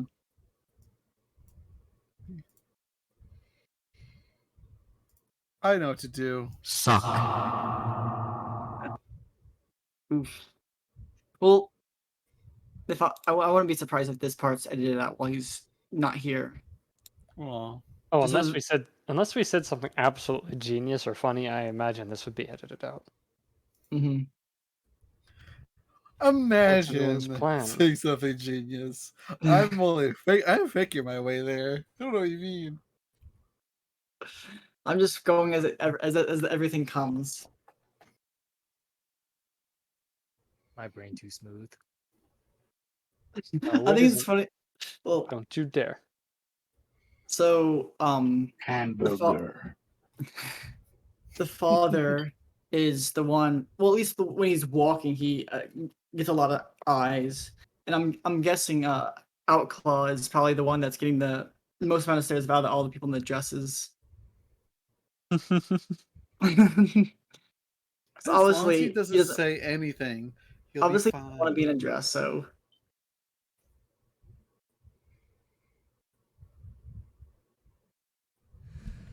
Alrighty, guys, I'm back. Welcome back. Are you serious?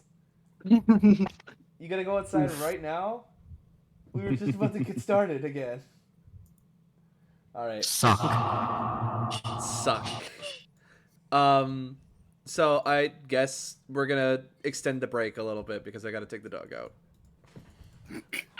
Alright. But good news, I made myself a rum chata root beer float and it is excellent. Oh, Nice. Nice. A rum chata root beer float. It's got rum chata in it, root beer, and ice cream. Not fair. Where's mine? Not fair. Where's yours? You gotta make one. I mean, Corbin could make Tierlu one Is Corbin just gonna be Crimson? if she asked. What? I don't know. I'm just making Corbin out to be a smart dork. I want to know his last name. You'll figure it out. You gotta like get to know him first. He doesn't just tell his last name to people. You really gotta get under his skin. You gotta get to know him. He said it's a past that he wants to forget. Yeah. Or not like bring up. So you gotta really like pester him about it from what it sounds like. But yeah, I will be right back. And when I get back, we're gonna keep going. Okay. Okay.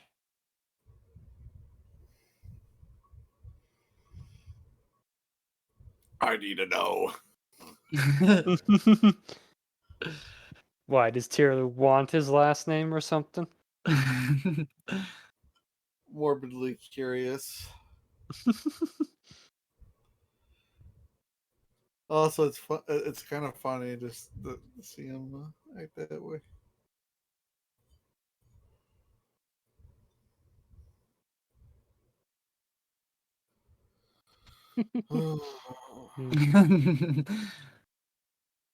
Better luck next time. Apparently, he's not. It's not gonna be the last time that we see him too. So you still got your chances.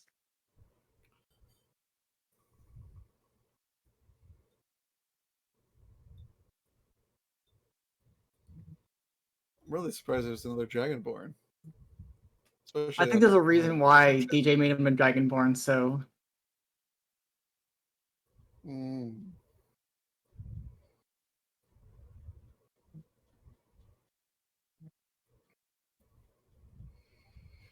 One wonders why.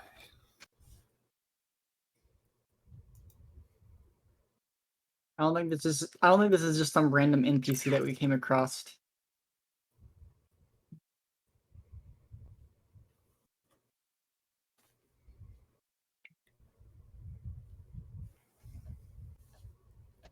You had a name. Must be important somehow.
You know, I haven't exactly figured out what a lifeboat would look like on this ship, but I have a feeling that I should probably get Thaddeus to look into them.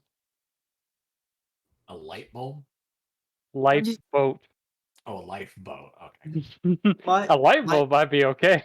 My main concern right now is just trying to disguise and blend in, trying to be stealthy, trying to ask all the questions about the surroundings as I can to figure out what people look like and what we should possibly try to look like or do to try to blend in. You're yeah.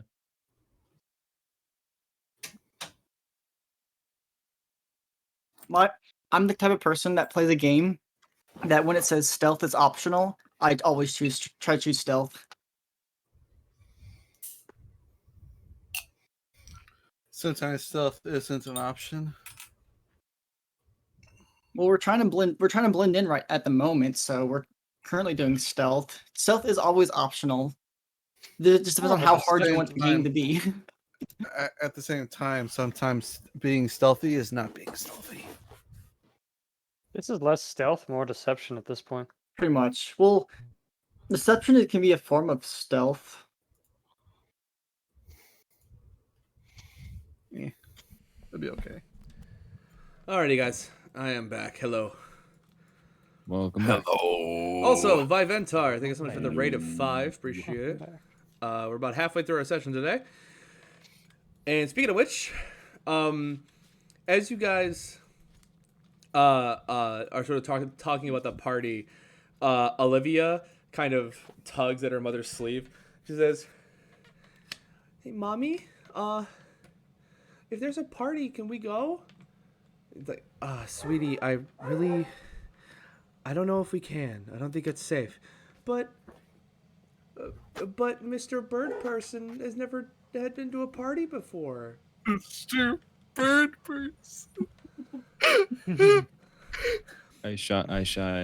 Ranghold shies away, pulling putting his hands up his overhead. So embarrassed.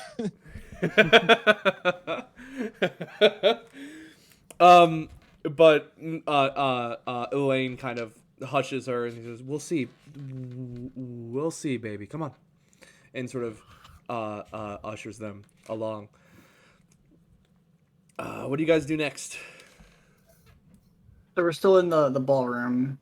So we're just Yep, correct. walking through it. You are still walking through the ballroom. It is massive. Is there anything else that we can see in the ballroom? Roll me a perception check. What are you looking for? Just anything? I just pretty much really anything, to be honest. I just want to see what's around us, who's around us, what's around us, and whatnot. I'm just trying to get a lay of where we are.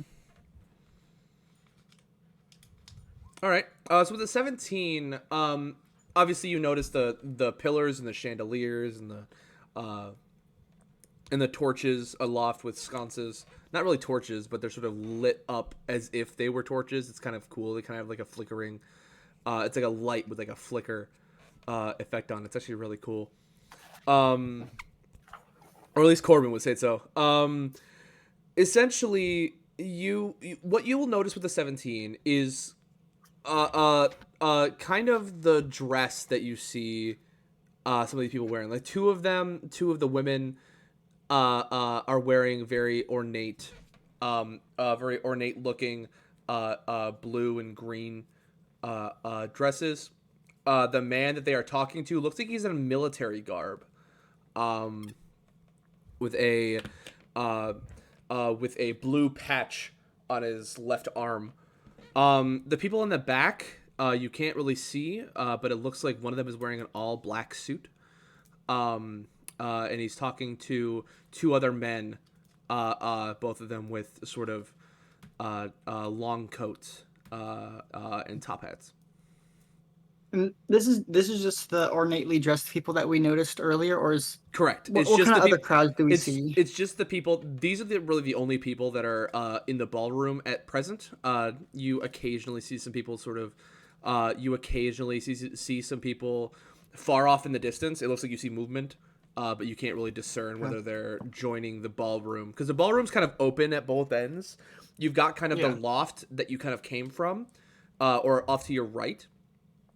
I guess. Sorry, go ahead. I can sort of picture it's like a sort of big open room with a bunch of pillars. Basically, yeah. Yeah, and then there's like how many people are in the group? I'm sorry, I'm just currently about 6. So currently there's about 6 people in the room. Okay, so we're pretty much the biggest group here currently. Correct. So we do sort of stick out a bit, obviously. Yes, you do.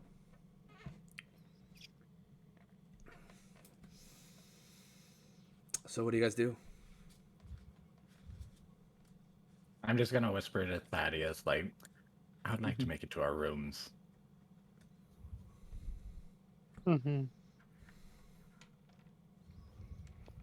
Thaddeus know the direction towards the rooms still? You see another sort of pair of double doors across on the other side. Thaddeus would make his way there. Okay. So much like before, the tunnel that's before you opens up to show the vistas around you. Every single time you walk through, it's like I don't want to say like a breath of fresh air, but it's kind of just it just adds to the experience more and more. But as you walk through the other pair of double doors that sort of section this off, you get into a much more ornately styled area of the ship. It's you kind of end up at like a T-junction with a little chandelier. The carpets are dark red. There's molding. There's like crown molding on the sides of the walls. All of it ornate brass. and carved exquisitely. Not carved, but like sculpted exquisitely. And it kind of continues on both ends. Imagine like a really fancy high-end hotel, but like give it like a steampunk twist, and you can kind of see the tubes kind of from the mailroom that kind of run down each side of the hallway. You also see directly in front of you is kind of a more detailed list of rooms. It looks like there's hundreds of them. It's incredible how big this ship actually is. But you notice that there's a little flicker that says on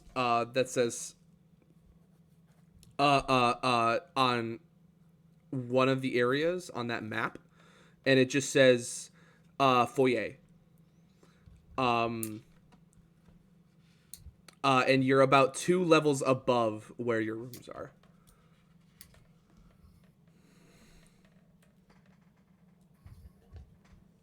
Thaddeus would look for staircase, I suppose. There's actually one off to your right. As you guys are walking down the staircase, you see a rather peculiar sight. It looks like a man who's carrying a bunch of papers. He's kind of in he looks not exactly he looks kind of midway between like lower class and upper and upper class rich. Kind of not like a super fancy suit, but like but it's got a pretty nice collection of buttons on both sides. Not exactly military, but just very smart looking. He's carrying like a bunch of papers, kind of picking them up, like, oh darn, I knew I should have gotten a briefcase when I had the chance. And he's kind of at the landing of the staircase. He has not noticed you guys yet.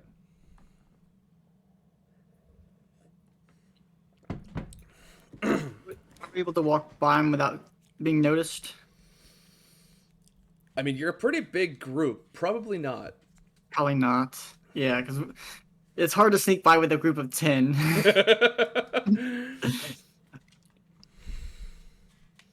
He doesn't seem... I mean, he doesn't seem all that dangerous, does he? Yeah. Was this the right paper, or was it the other one? Blast it! Oh, where's my assistant when you need him?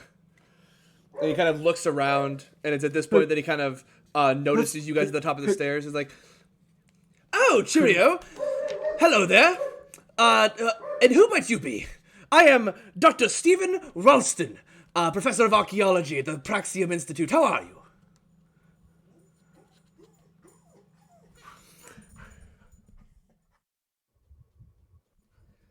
Come now, speak up. Praxium Institute? Why, yes, you've heard of it. I'm surprised. Not many aboard this ship are the inquisitive type. Who might you be? I'm Alexis Covers. It's a pleasure. Give me a deception with advantage. Deception. Where is that? Deception. Luckily, you had advantage. Yeah.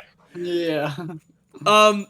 He kind of perks up. He's like, well, hello there, Miss Alexis. It is wonderful to meet your acquaintance. And who are your compatriots? Please, come. I do so love to meet, like-minded individuals. He kind of like like-minded maybe. Like-minded may be a little jumping the gun. I'm only familiar with it because I've only recently taken interest. I've only recently begun to look for a new college to attend. So you're looking into the Praxium Institute, a wonderful, wonderful institution, my dear. Absolutely wonderful. What are you looking to study? Can I interest you in archaeology? I must say, the mythological in the realm of Ouroboros is incredible.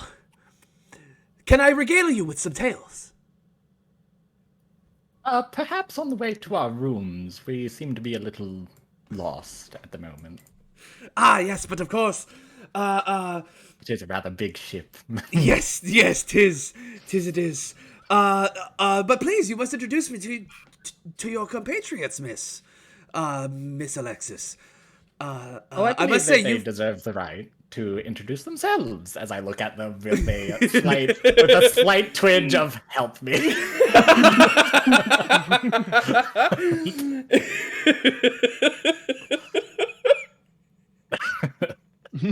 By the way, Okami, this is the NPC I told you about. I'm aware. I've been Oh aware. no! Oh no! That doesn't really sound comforting. I'm aware. How long has it been since we left the basement, do you think? It takes a while to get through the ship. I would say it's probably been about half an hour. Just Okay, when you're talking. So I would say probably an hour. Over the since you left the storage area. So it's roughly. I would say in terms of timing, it's probably like mid-afternoon. Okay, so basically, Thaddeus's disguise self spell probably wore off, and he probably made it wear off in one of the transition periods when they were alone. Yeah, probably. So luckily, he's still wearing his other suit. Yes, luckily. I was gonna say Thaddeus was probably already a bit of a distinguished individual himself. So. Oh yes, I'm You have to define distinguished. I Well, must fine. Well, I must at least say, for- Miss Alexis, you have quite the company. Tabaxi, kobold, halfling, and my, what a specimen of a dragonborn. Oh, you flatter me. Oh, but of course, my dear, I must say, it's quite the company you keep. I've never seen such a merry group of individuals. What is a group like yourselves doing aboard the Lady Delilah?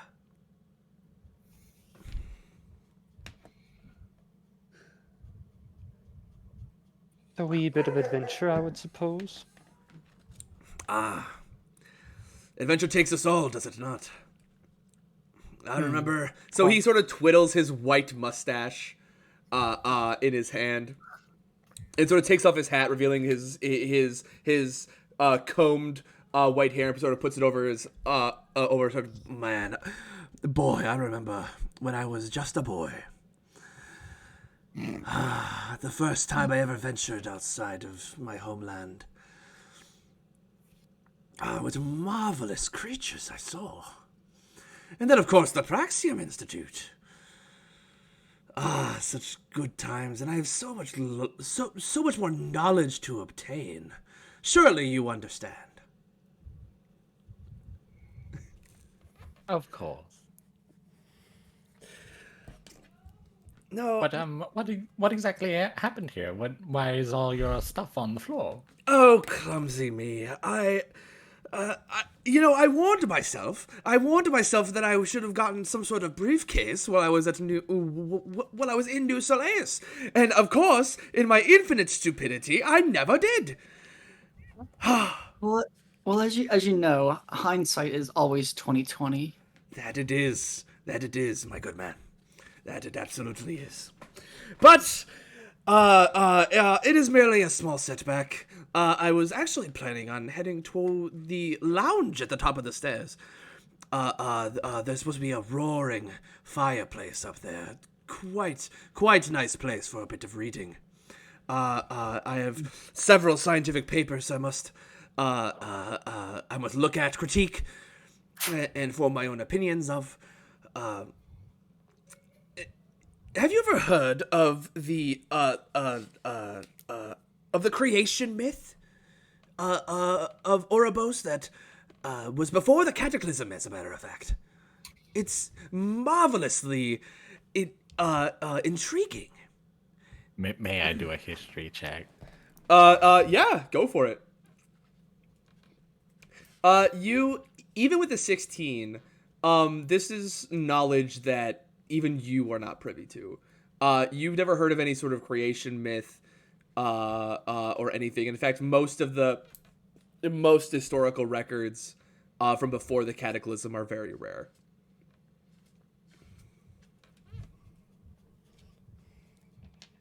I can't say that I have, but perhaps you could regale me another time. My luggage is starting to get heavy as I gesture to my backpack. Ah, yes, of course, my dear. Would you, now, gentlemen, are you truly so heartless as to not carry the ladies' bags? I look back don't at worry, the I group. got it. I got back. For shame! For shame, gentlemen! We must always be chivalrous, regardless of where we are stationed, for we take the pride of our homelands with us. Do we not? I do concur. I not. Now, would somebody please take the fair lady's bags and help her to her room for heaven's sake?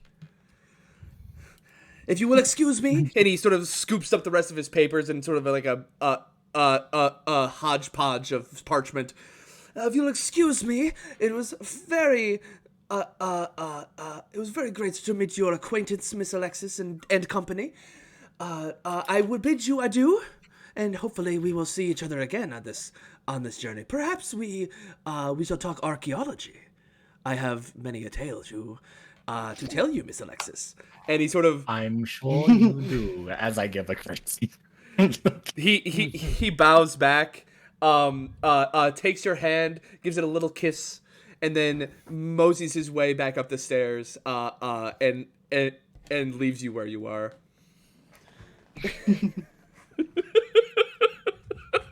I just look back at the group. Yeah. Can we please go to our rooms now? I see. Someone. All right, so Tierlu's Tierlu's got someone. Alexis is someone who's going to be awfully surprised. Awfully surprised.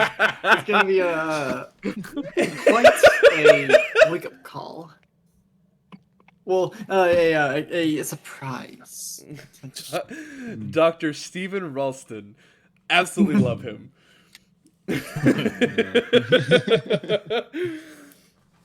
He seems to be a fun character. Oh yeah, he's very fun. He does seem like a hoot. But anyways, you guys continue down the stairway, down a couple of flights before you reach the lower end. It's a bit darker down here. All of the light is being generated by the various automatic lamps that are sort of dotting along it. It's a bit dark, but it's still very much ornate. They haven't. Even with the lower classes of this aboard this ship, there's still no expense spared for those aboard the ship. But you head down to the lowest level.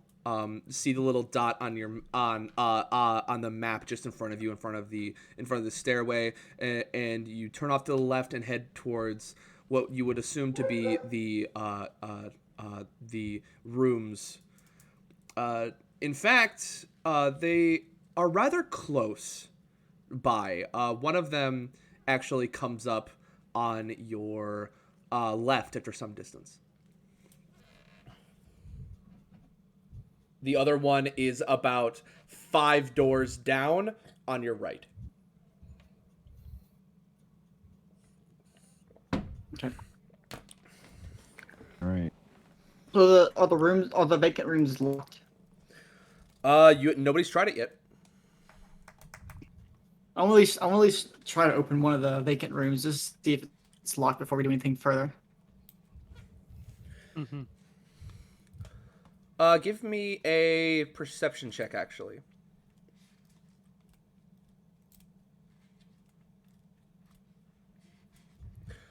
You somehow fail to notice the key that is in the door. Jesus Christ. As you are jiggling the lock. Does anybody else see the key? That's the question. I'm blind. I'm blind as a bat, so. When is a halfling? Okami sees it. I may have spoken too soon. Hold on. Elias see it, sees but I it. can't reach. Ragnall definitely sees it. There you go. Ragnall sees the maker of the key. Jesus Christ. Siege! Am I the only blind one here? Siege, you absolutely failed to see it. You are Siege is the one who pulled the key out. Tierlu, you are just as perplexed as everyone, as Merrick seems to be, if not more so. Well, Alexander got a 4 also. With the key. I'm sorry? Was it? Oh, never mind. Wait, Alexander got a 4. Or all three of you are somehow blind to the key in the door. Thaddeus, Thaddeus, you were the first one to see it. Jesus Christ. You could try the key. What key? He points at the key. There's a key? Oh. That's a key. I feel so stupid now. I didn't know that was a key. I thought that was another handle. A smaller handle for smaller hands. Well, I have an excuse. I'm small. You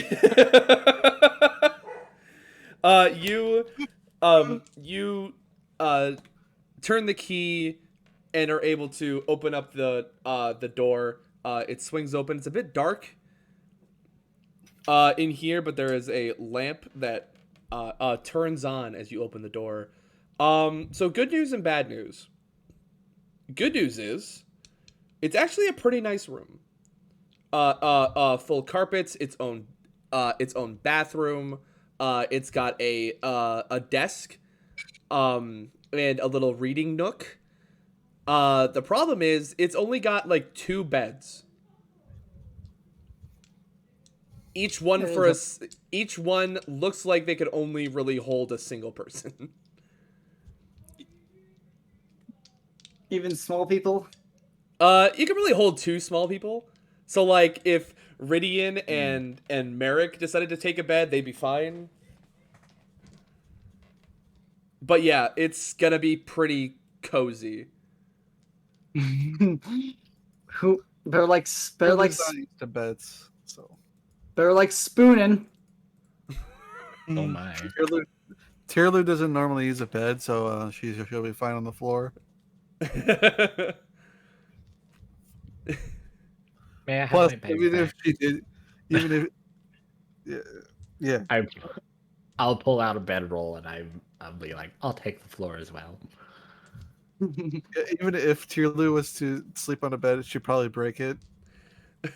Elaine, when you say that you'll take the floor too, Elaine sort of pipes in, is like, "Oh, but my lady, that wouldn't be very kosher of the gentleman in the room." Do I have anything? Elaine is having a ball. Oh, I'm sure she is.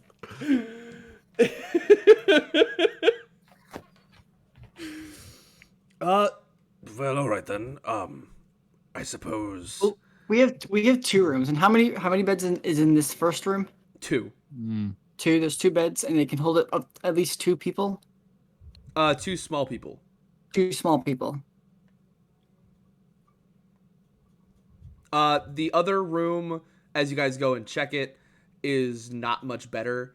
There's 2 beds, but they're slightly bigger. Looks like each one could hold 2 two normal sized people. So Are we talking like queen or full or twin? they're not big. Like the two beds in the first room are like twin sized. The two beds in the other room are like full sized. Okay. So pretty much, the twin size beds will fit two small people, but they'll be spooning, and the full size will fit two normal size people, but they'll be spooning also. Yes, exactly. So we'll pretty much be able to. So we have one halfling, one kobold. No, how many? We only have one kobold. Yeah. And we have a dwarf. And what are the kids? Take the floor. I would like to get out of this suit, please. I would not. I would. Yeah, you can do that. I wouldn't be complaining about that. Are we divvying up the rooms? I believe my family would like their own room.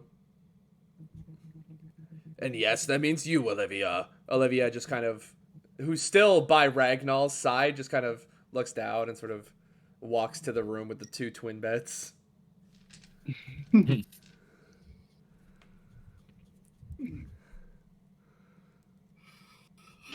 pretty much me, Elias. What race is the mother again? The mother's an elf. I'm just so bad at remembering this kind of stuff. That's fine. So all the kids are like half elf, half dwarf. Yes. Or okay. Well, the kids are young, so they'll still be able. They're still kind of small, so they can probably fit in one of the twins or one of the fulls. Yeah. Honestly, we'll take the smaller beds. It's the least we can do for. It's the least we can do, for all that you've done for us. Okay. So there's 2 beds per room. One room has 2 twins, and one room has 2 fulls. The family's gonna be taking the twin room. Yep. And so that means that's 4 people. So that means there's 6 of us left. That means the full rooms can take 2 full-sized people per bed, obviously. This is literally exactly like whenever you go on a trip with like a bunch of people and you just get like a couple of rooms.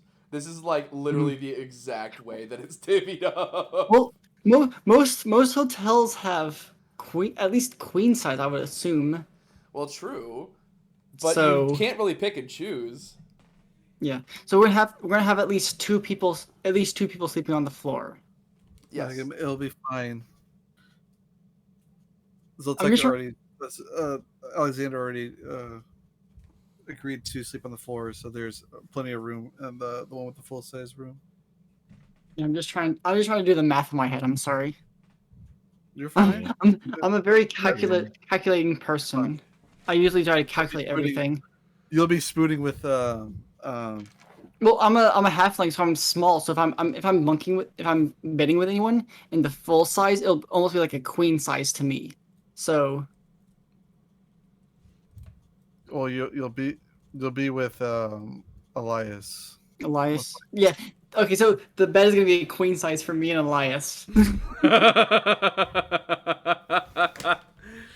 So that leaves Ragnar, Outclaw, and Thaddeus. Mm-hmm. Either that or one small person with a full size person and another full size person with another small size person.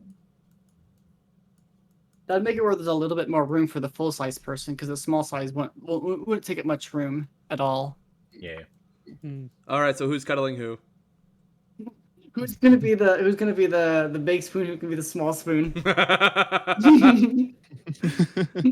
I think we know who the big spoon. You can backpack it. You can backpack it. Don't go that way.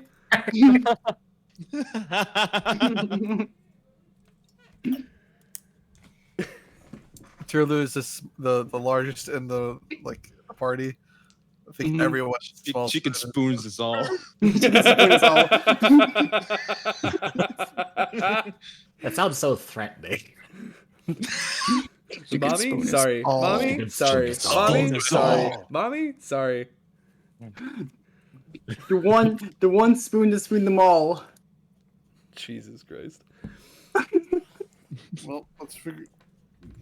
Maybe I would've Tierlu totally wants to be spoon held. Sophie. Who are we to judge? Yeah. Someone can be the backpack for Tilu. For fuck's sake. Well, me and Zoltek are on the floor. Right, Alexander are on the floor. Okay.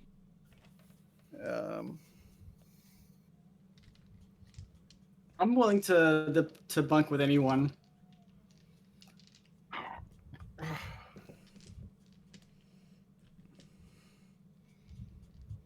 Guys, gotta figure this out. Thaddeus It's important. with oh wait, I forgot about Ragnall. So here's what we have. Thaddeus will nervously bunk with Rydian, considering that Rydian murdered a person and was not concerned about it.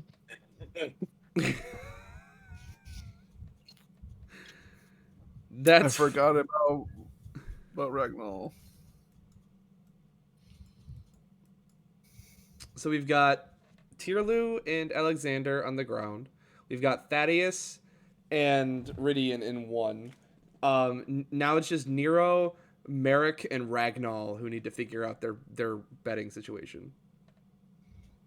Because we have the family, so the mom and dad. Yeah, the the two family daughters has are in two. The twins. Right, they're in the other room. So that leaves the six of us trying to figure out where we're going. Yes. So we have two people on the floor already. So we have four people to defeat the full size beds. Yeah. So far we have Tierlu and Alexander on the floor. Okay, so we just need to figure out who's going to be in the beds. And we have Rydian and Thaddeus bunking on one of the beds. Okay, so that leaves me and We have Merrick, Ragnar, and Outclaw. Where you guys sleeping? So, well, there's gonna be 5 per room, 1 on each floor per room. The family's obviously taking the twin size room, so we're left with the full size. So who was laying on the floor again? Irlu and Alexander, me and Siege. Okay. There's only 3 people unaccounted for. Oh, there's 7. I thought there was. I can't count. There's 6 of you. Yeah. Sorry, 7. My bad. Yeah, there's 7. That's where my math was going wrong. So someone has to sleep on the floor unless they're gonna bunk with 3 people. That sounds on the floor. I mean, as long as it's one large person and 2 small, it's not that bad. It'll be close, but Yeah. Well, I gotta do that. Rydian's already bunking with someone, unless Rydian? they want to take on me. And I'm already asleep. Yeah, Rydian. Who was it? Rydian and who else? Thaddeus. Thaddeus. So you can, because it'll either be me with one other person, or I could take on the group of 2 smalls and 1 big, me, Rydian, and Thaddeus.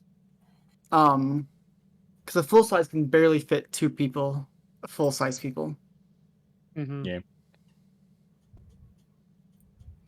Here's an idea: the largest person gets a whole bed, and the bunch of people. No, we don't have enough beds for that. You can. no, down Tierlu. You can sleep on the floor. I'm sorry, Turley, but you gotta be on the floor. I'm just trying to do the math in my You are head. so big, you could be a bed for other people. Fuck it, dog pile. Dog pile.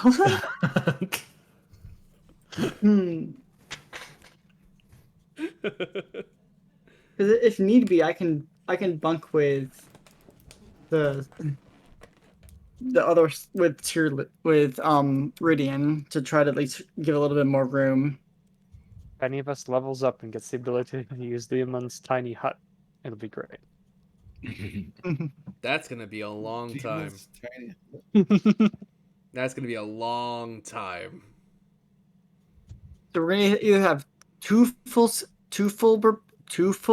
on one bed and 2 small and 1 full on the other, or one small, one full, one small, one full, and 2 full on the bed, on the floor. I never thought it would take this long to figure out.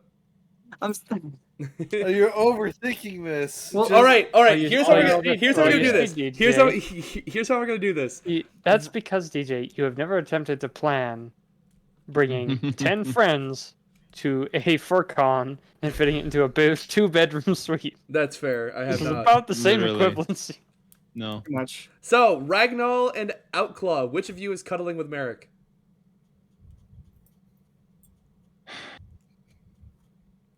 This is how we're gonna solve this.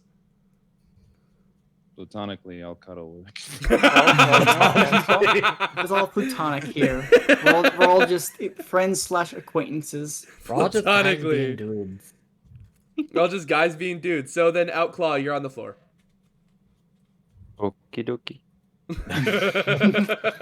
Okay. Easy peasy. We got it. So Outclaw, Alexander, and Tyrlu are on the floor. Outlaw, you can sleep on top Okami of Tyrlu. and, Okami and Ridian are on one, and me and Ragnall. Ragnall are in one. Yes. So that's the sleeping situation. This is how we're doing it. I'm just trying to do the math in my head. I'm sorry. Good Trying to lord. figure. I like knowing the situation we're in to understand like the everything. It's very. trying to It's also very in character for you. Literally, I'm literally trying to do like a picture of everything, what's going on. So we have the one room with the twins, which is 5 doors down from the one with the full. So the family And- puts together their own sort of sleeping arrangement. It's pretty simple. They're kind of like Who's with the family again? we have Liam, Elaine, Hannah, Olivia, like who's- and Tina. Because we're having someone sleep on the floor. Because we can't have 3 people in the same room sleeping on the floor. So someone has to be sleeping on the floor in the family room. You Or- have never been in a hotel room. You can sleep a lot of people on the floor. I've been in like multiple hotel rooms. You don't know how many times I've moved and had to stay in a hotel room. But these are bougie hotel rooms. Bougie. Even if lower end bougie hotel rooms. Exactly. I stayed in a hotel that Yeah, had 3 floors. 2 bedrooms. Each room had a queen size bed, and then there was a full size pull out mattress in the other room. Making this so complicated. I'm sorry. I'm just trying to just figure out like Alexander, Outlaw, everything. and I are on the floor. You, So the family's literally staying by everyone else themselves. on the Correct. beds. Family staying by themselves. Okay. Because I was thinking like, oh, we're gonna have one person in their room, and then like, 5 people in our room. Oh no, Liam wouldn't let you. Okay. Like, I appreciate everything you've done, but we're gonna have our own room, thanks. Then just closes the door. I'm sorry. I mean, someone that wants to figure out like everything that's going on, just trying to figure out where everyone is, what everyone's doing, and what's going on. Yep. And now that we got that all situated, you guys sort of settle down. And now what we have is a little bit of downtime. Now, you guys have heard about the ball that's happening later tonight. Usually starting around 7, but you've got a couple of hours until that happens. Downtime is sort of a thing where you can sort of have some time to yourself, doing what you want to do. If you want, you guys can actually explore the ship. Outside of being in a group, if you guys wish. It's not like you can go anywhere that's not the ship. And yeah, you guys can do whatever you guys wish for the next couple of hours. What are you guys doing? We'll start with Ridian. Are you sleeping? Hours? Yeah, you guys got a couple of hours to yourselves now. He's sleeping. So this is before sleeping. So we have a couple hours before we go to sleep, or before we Correct. go to the. So basically, thing? what's going to happen is there is a ball happening later tonight. We'll get to that in a second. But before the next sort of event happens, you guys have a little bit of downtime, so a couple of hours. Sleepies. You can sleep. If you I'll want. probably just relax also just- and rest for the time being, just to Mm-hmm. get a was little of my saying. energy back, because it's probably been a while since I've had a little bit of a rest. That's fair. You guys can do And- that.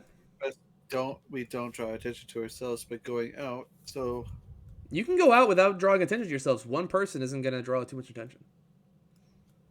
well, yeah. But yeah. I'm asleep.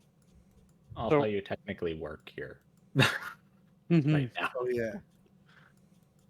So you could probably walk around the ship without anybody batting an eye.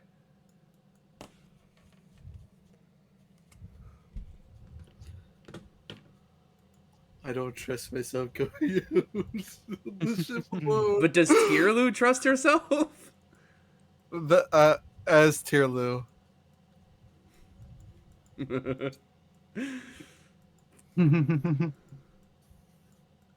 Alrighty. She's probably Does anyone do more anything for thinking about downtime? by passing out. Okay. Anybody else do anything for downtime? I'll try talking to some people. Okay. Okay. Who? So you kind of are wandering about the ship then? No, I mean like our group. Oh, okay. Yeah, you guys can do that too. It's probably important to get to know the people that you're going to be living with for 2 months. Yeah. I kind of bring that up to the group.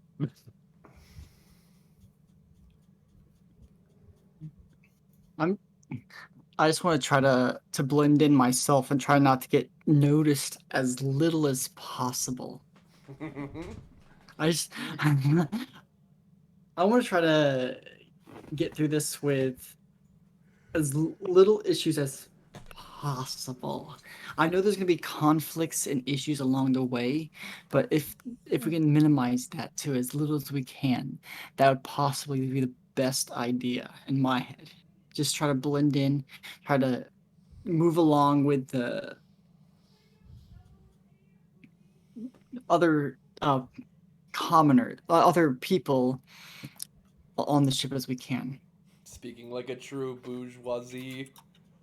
Try to be as bougie as we can, try to blending in with whatever class we're trying to disguise ourselves as. The fucking communist. Those fucking commoners. They cut on a stun. Commoners. So yeah, Aw. if you guys want to get to know if you guys want to get to know each other, feel free. Like I said, we do have a little bit of downtime. But if not, then we can head to what is going to be the next event that I have planned. Right now? Doesn't have to be now. It all depends on what you guys want to do. Remember, this is your campaign as much as mine. Do whatever you guys want. Whatever you guys want to do that's fun. Because right now, you're in relative safety. We are very safe at the moment because no one knows we're here. No one knows these rooms are occupied. For all they know is that these rooms are still empty.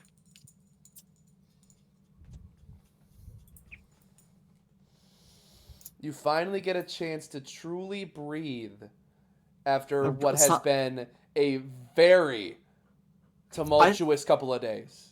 I really think that it would be the best time just to sit down, relax, take a deep breath of relief, because we're at we're in the safest possible place we can be at the moment. Just relax, just try to gather ourselves back together, figure out what we're going to be doing next, because we can sit here for pretty much a while and not have to worry about almost nothing. Obviously, there are some things that are going to come up, but right now, at this moment, no one knows we're here, and no one knows what we're doing. So we're pretty much just in a sanctuary, if you want to say it.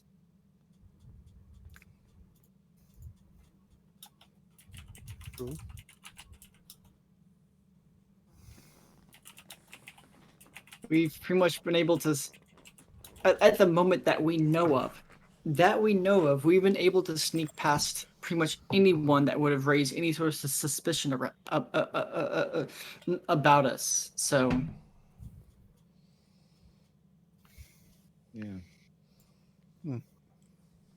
Could also talk more to NPCs if you guys want. Is there food? Because if there's food, Tierlu's there. I'll just. There will be I'll food just go, eventually. I'll just Okay, go in the over to meantime, Thaddeus. I'll just go over to Thaddeus and I'll start talking to him Just a little bit. So, you said that magic was illegal. Yes, indeed I did. And yet you have some? Yes, I do. It is dangerous for magic users to live in this city. Just like that family. Fully aware.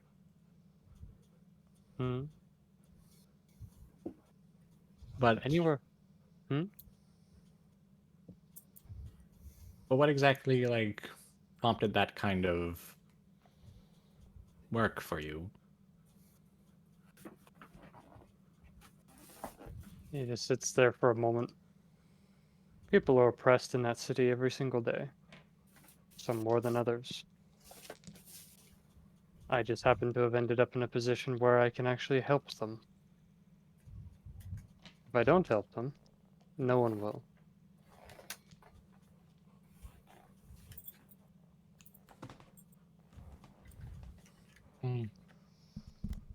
What about you? Why did you come to this city?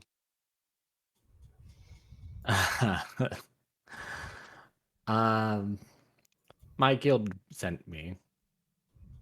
I'm, lack of a better way of putting it, a insurance agent. Ah, yes. Soliciting without a permit. I remember. Yes. Personally, I'm not very fond of the work myself. I mostly only took the position because I was short on money. But I was good at my job, which is what gave me the opportunity to perhaps expand the business. But yeah.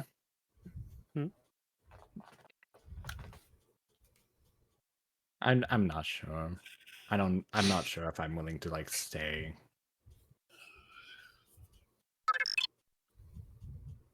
Well, at the moment, you're stuck in the bowels of a ship headed to God knows where for approximately 2 months. If we intended to return to the city, that is, at the end of 2 months. Not entirely sure what I'm going to tell my guild about this, but It will indeed be problematic. I have 2 months to figure it out. Exactly.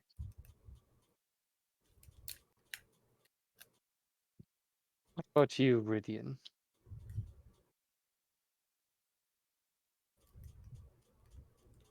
Repeat that. Oh wait, you're sleeping, aren't you? Elias the Sleeping Beauty. Never mind. What about you, Merrick? You suggested that you were running from money owed to the mob. Why do you owe the mob money? I made some bad deals. Just trying to establish myself in the city. If I never come back to the city, I wouldn't be too sad. But it would be nice to establish a practice in the city. Primarily a smithery would be quite satisfying to have in the city. But the deals that I made, trying to get myself situated, got me into some hot water that I'm not too happy to say that I did. I just need to. I want to at least if I never come back to the city, it doesn't really matter. But if I do, it'd be nice to try to establish a nice smithery in the city to continue one of my practices.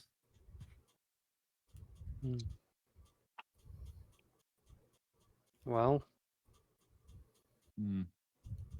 any luck you'll be able to return to the city? But we'll see. It might be a long trip. We end up getting cast out of this boat at any point. I would be have no complaint either way, really. I'm just trying to at least spread my practices from my village, and I thought that the New Souls would be a nice place to at least try to start, but I was struggling, and that's why I turned to the mob, hoping that they could at least help me, but it ended up being in a, a dead end.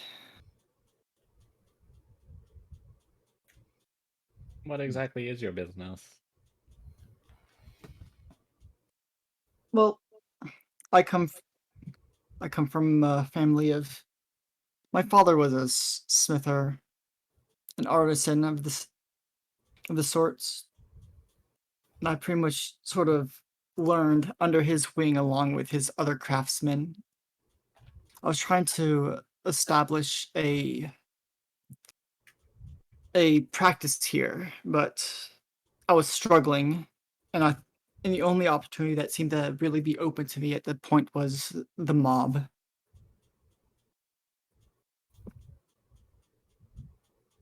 My father and his workmen were some of the more skilled smithers of our village, and learning underneath them gave me quite a bit of knowledge, and I thought that I could bring it over here to New Solace and open up my own, but I yeah,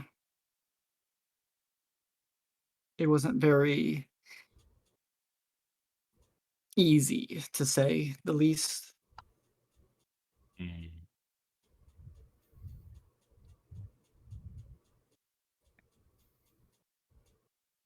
I was hoping to at least try to open a practice, but my own smithery.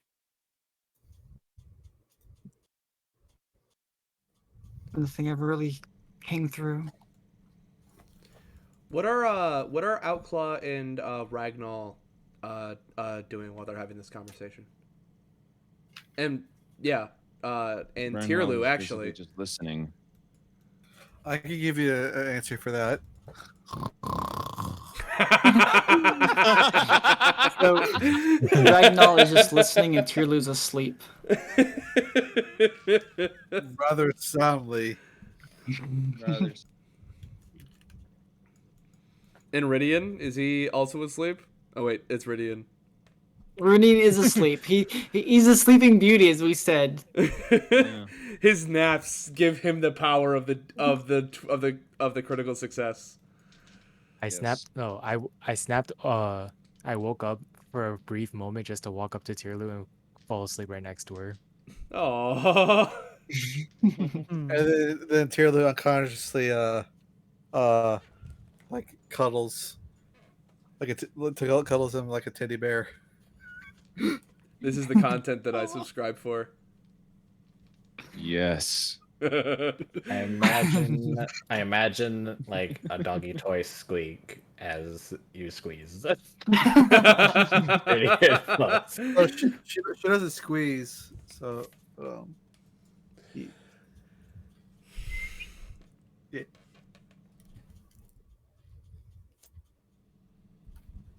So around this time, you hear just a subtle knock at the door, and then a paper sort of slides underneath, underneath in the crack, and then you hear footsteps walking away.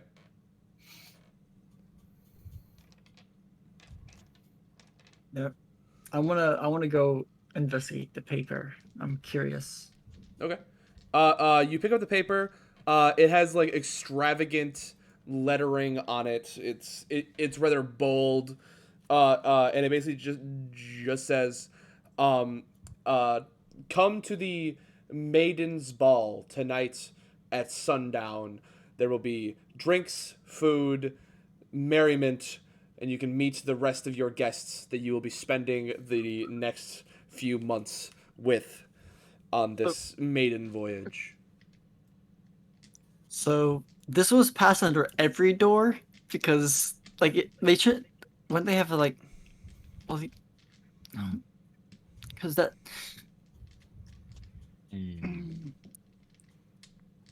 unless they were paying attention to the lock, unlike I was earlier. Apparently, all the unlocked rooms still had the keys in them. Which, to be completely honest, that doesn't, to me, that doesn't make sense. So, Who knows? Well, we're on a ship. It's not like people can just kind of walk in and take the room. Yes, walk in from outside the great expanse of air and thousands of feet below you that you are currently floating above. Yeah. So it's not like they Casually really need like walk off the edge. well, what? not So like we're they not. We're, really need a reception desk for keys specifically. we're obviously not in like the upper floors. We're probably like in the middle.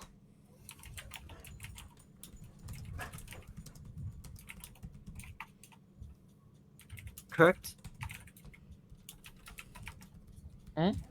We're obviously not in the upper floors, like the upper class floors. We're obviously like in the middle class floors. Yeah, Correct, yes. So. You are on basically the lowest floor. So if someone came in with a family that was larger than a room, obviously if there was a key in the lock of a room that wasn't occupied, they would obviously want to take it.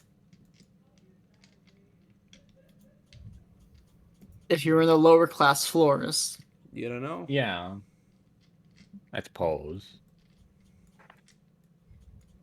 So obviously if you were in like the upper class floors, there'd be less suspicion of people stealing rooms. Yeah. Mm-hmm. I'm just trying to figure out like how would they know if someone stole a room or not? You don't know. If there's keys in every single locked room. I'm just trying to go through this, like process this through my head, trying to figure out. On that note, actually, I might have. Sorry. You go ahead. I'm interrupting. Sorry. Go ahead. I have a theory for that. DJ. Yes. During this 4 hours, Thaddeus is going to go out again. He's going to disguise himself as an officer and deliver that mailing list. Alrighty. But with the addition of all of our names to those rooms. Did you put the correct names down? Yeah. Our names. Whatever names we've decided to go with for ourselves. Okay. Alrighty. So you walk through, you walk back through the covered, the glass tunnels separating the halls.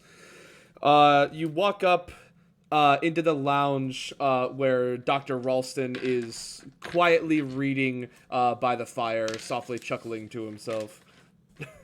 And then you continue your walk up to the upper decks, completely open to the elements, rather windy, but surprisingly pleasant, even in this cold atmosphere several thousand feet above the ground below.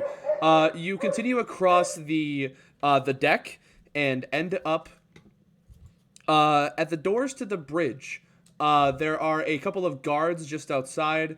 They kind of stop you like, I'm sorry, officer.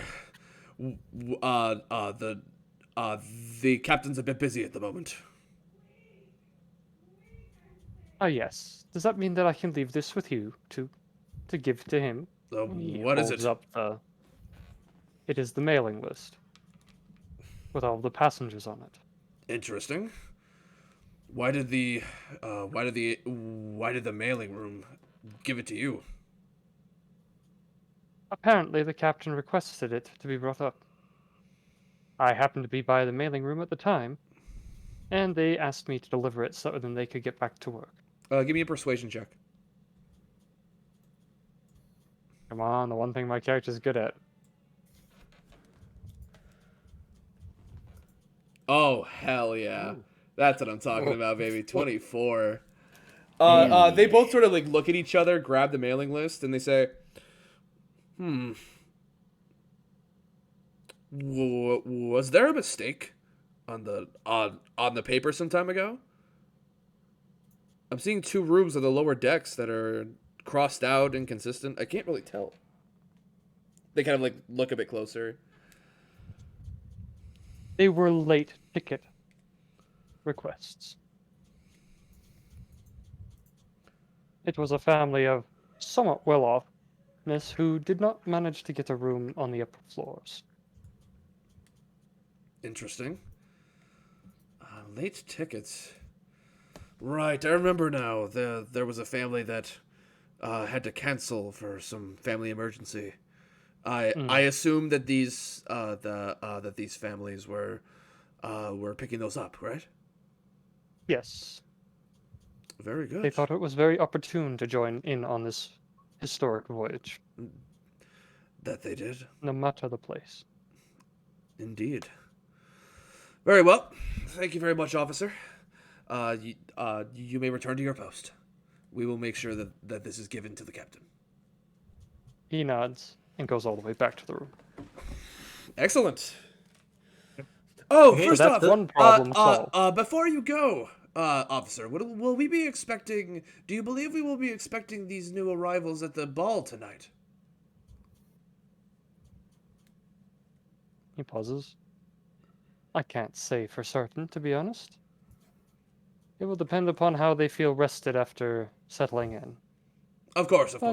Maybe a few, perhaps. Understood. And they go back to their posts, and the one that you gave the list to is just holding on to it. And then you head back to the room. I'm sorry. Now, Zoldaga. I was just thinking. So Liam gave his name as someone who's already on board. Down back at the mailing room. But he only gave it to that person. Yes. I'm just a little worried that might cause some problems later. Perhaps. Oh, it's just it's just poor little Corbin. Oh yes, poor innocent Corbin. Poor innocent Corbin.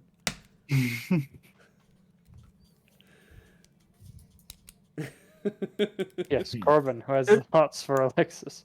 Should we establish? No. Should Alexis thinks Corbin has the as hots far for as him. Alexis is aware.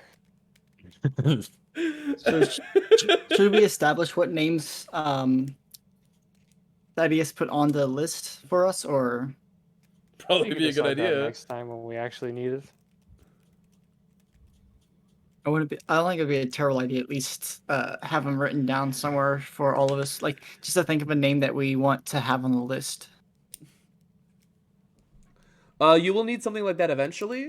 However, that's not something that needs to be done immediately.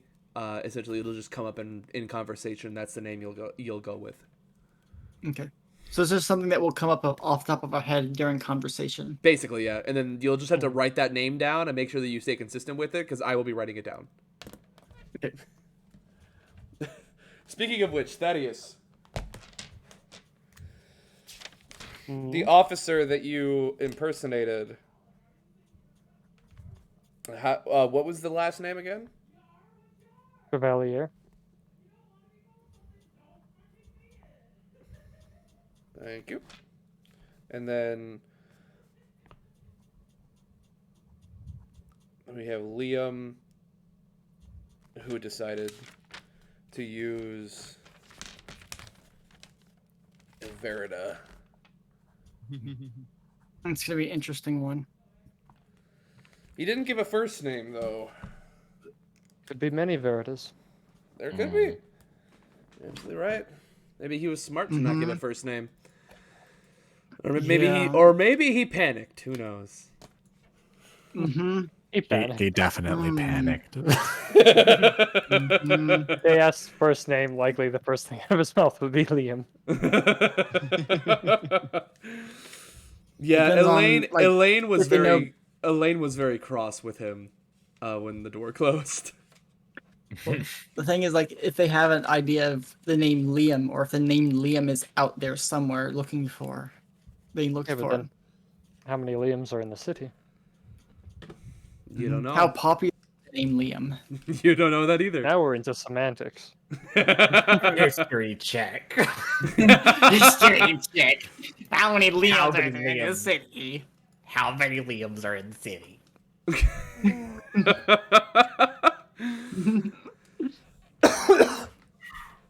I don't think even a historian would know how many Liams are in a city exactly. Well, would do they have census data or no? They would. In the city, but Census data? They would back in the city. Victorian area? in the city, it'd be stored in the city. So, like, literally, none of us would know how many Liams there are because we're not in the city to be able to check. Right, you're not anywhere near the city right now. You were about find that out now. Yeah, you're a couple thousand feet above the city right now.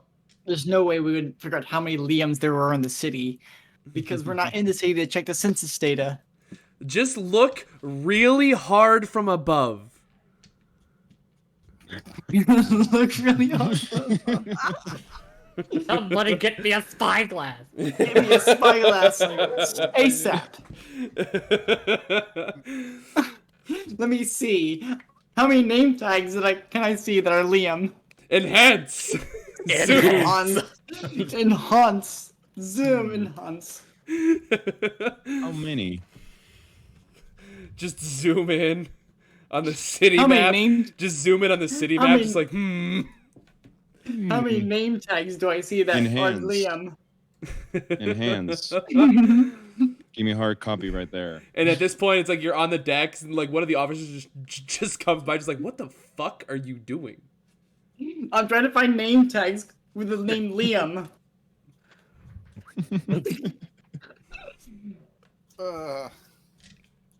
But anyway, you guys get the list, or not the list, but you do get the list of the captain.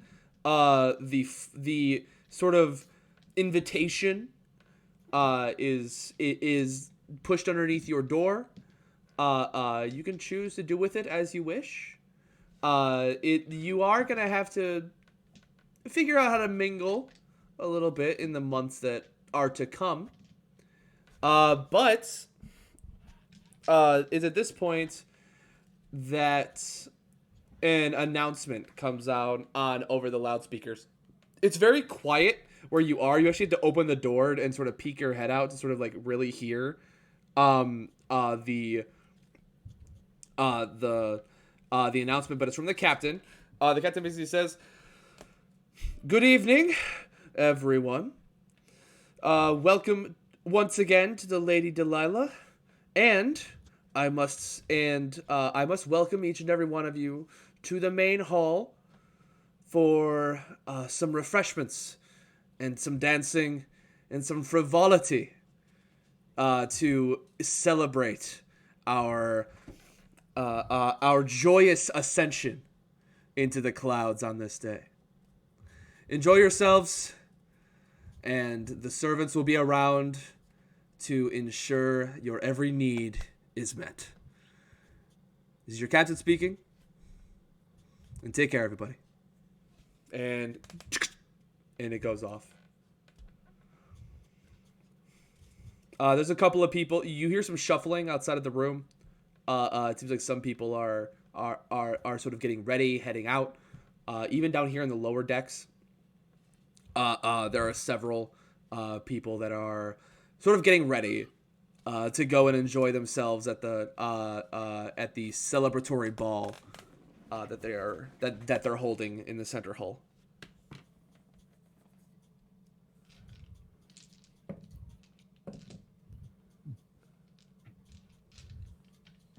Well,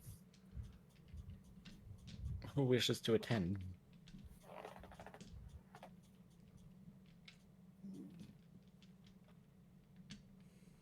Thaddeus is not committed one way or the other. Neither am I. Merrick is pretty hesitant on it, trying to the idea of joining the ball in the situation that we're currently in. Yeah, Ranghall is that.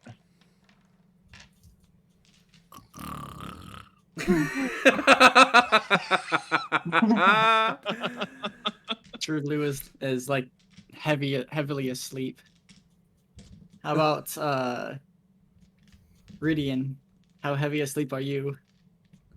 Still snoring. Snoring along with Tierlu. But you can hear me sleep talk saying, "Let's go." Let's go.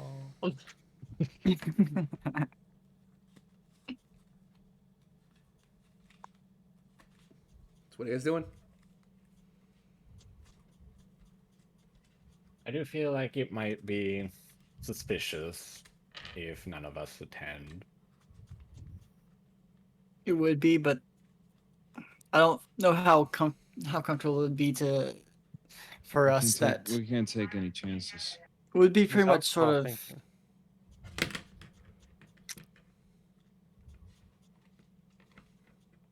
depending on who we are around, it would be sticking out like a sore thumb almost, depending on based upon the clothes that we're currently wearing.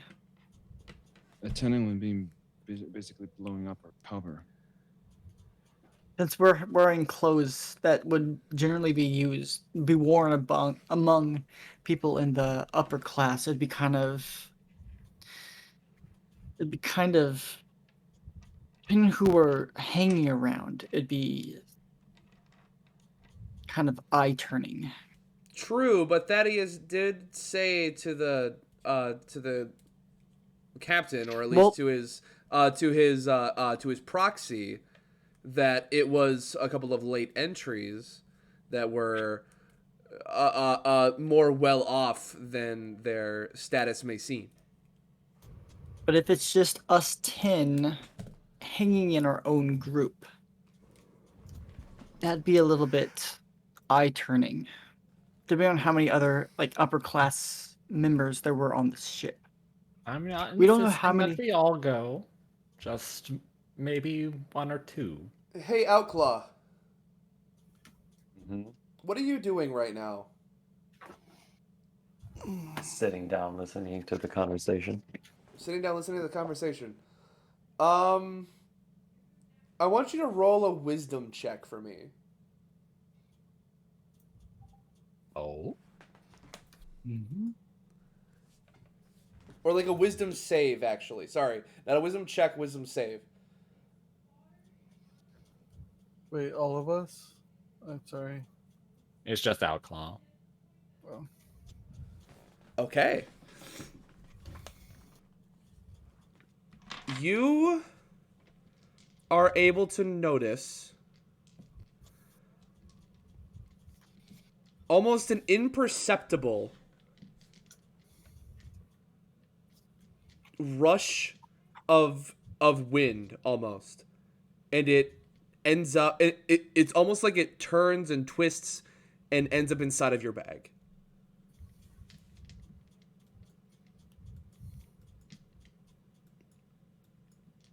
Okay.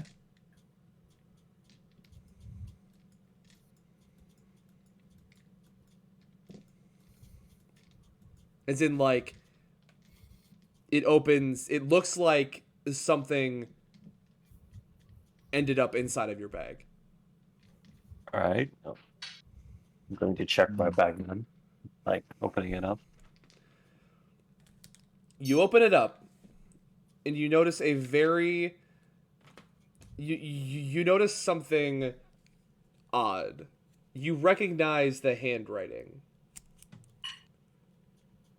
And it says on it, I know you're here. Meet me in the lounge. Signed RN. All right. I quickly stand up, like almost ignoring whatever everyone was talking about, and just say, I need a drink.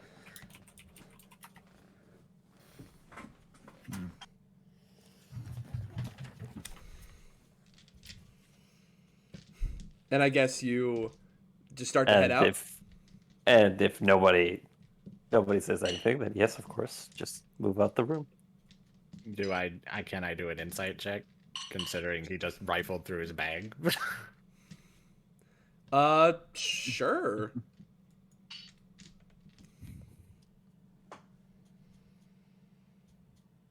All right, Nero, what does a 15 insight tell him?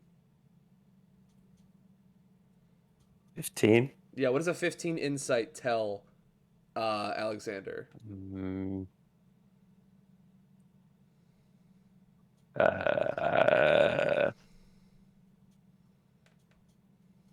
Not fully sure. I'm trying to think of it.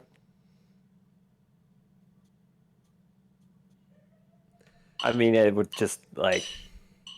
So, like, what emotion are you feeling right now? I would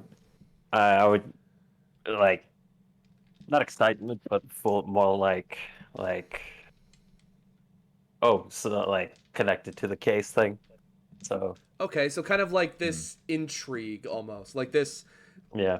So essentially, okay, so Alexander, you with a 15 notice kind of a hunger in Nero's face, or sorry, in Outclaw's face, as he kind of just rummages through his bag, reads a note, puts it back in, and then just leaves. You notice like a hunger in his eyes.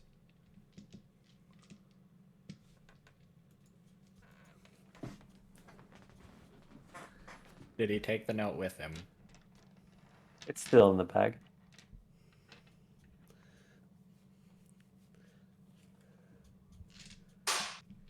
Somebody accompany him.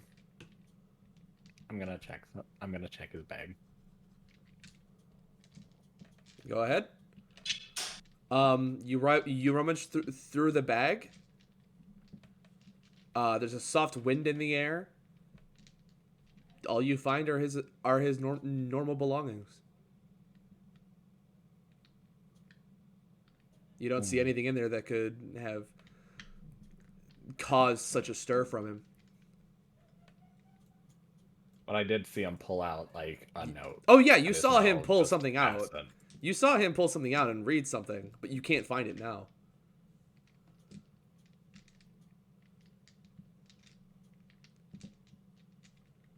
Well, if nobody's gonna follow him, I will.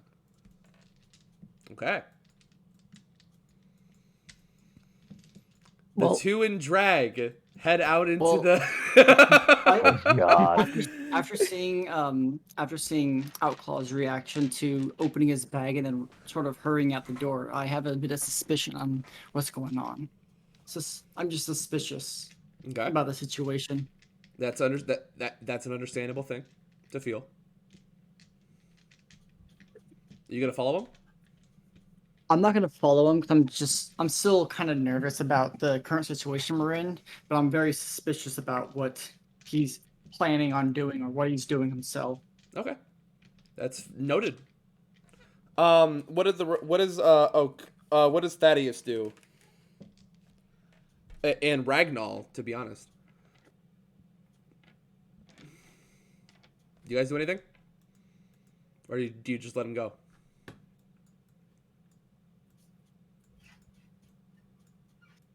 Thaddeus might follow. Okay. So, Outclaw, as the rest of your party is kind of chilling back in the room, you make your way back towards the Great Hall. There's a lot more people now. They're kind of and Alexander, you're kind of going with him.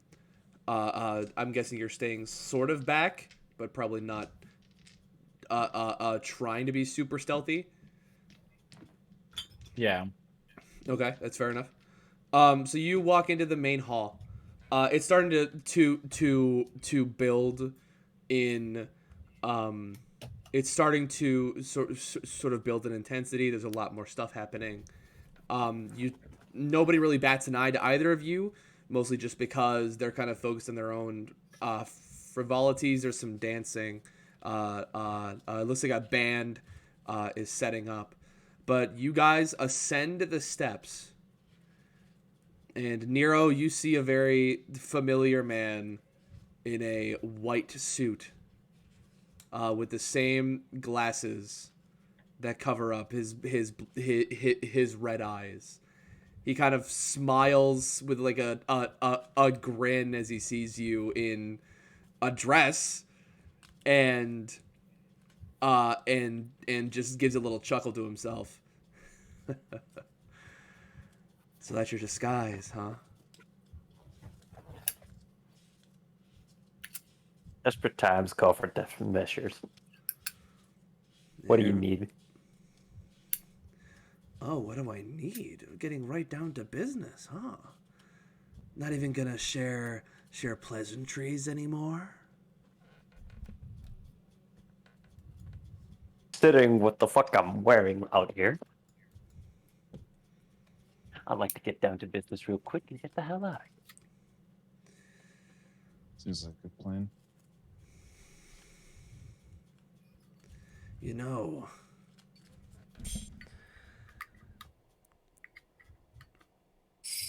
you and your friends have a lot of nerve coming on here. If I really wanted to, I could rat each and every one of you out to the captain. And who knows, I might even get a reward for it. Maybe earn the benefactor's favor. Is that what you want?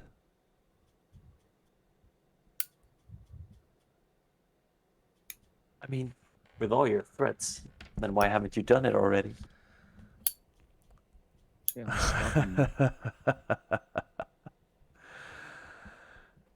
You see, to be threatening isn't to just have power and exert it over people. Sometimes it's enough to just continue to occupy a portion of their minds. Maybe that's all the threat that I need. But no. I have something else for you, Outclaw. Believe me or not, that's up to you. But I tell you this, and you owe me a second favor.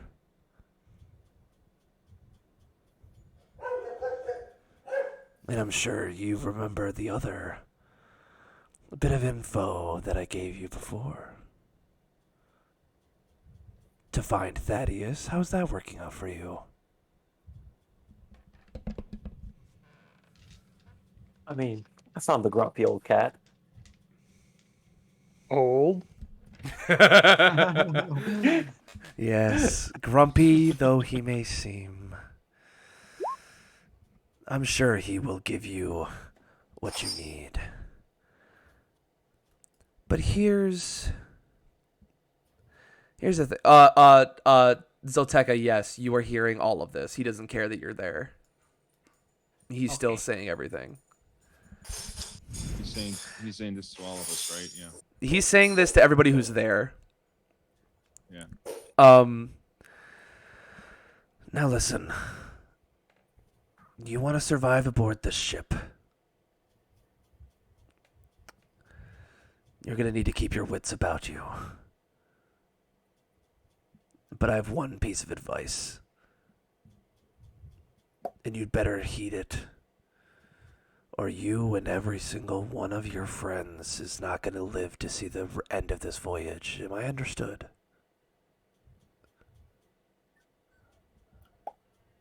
Make it quick, Doc. It's getting hot in here. This man sort of walks up to you. Okay, now he's been threatening. Walks up to you, lowers his glasses, puts them on his lapel, wraps a hand around the back of your neck and pulls you close, and then just whispers into your ear, "They already know you're here." And that's where we're gonna end it for today. Dun, dun, dun. Dun, dun, dun. It's evil. Ooh.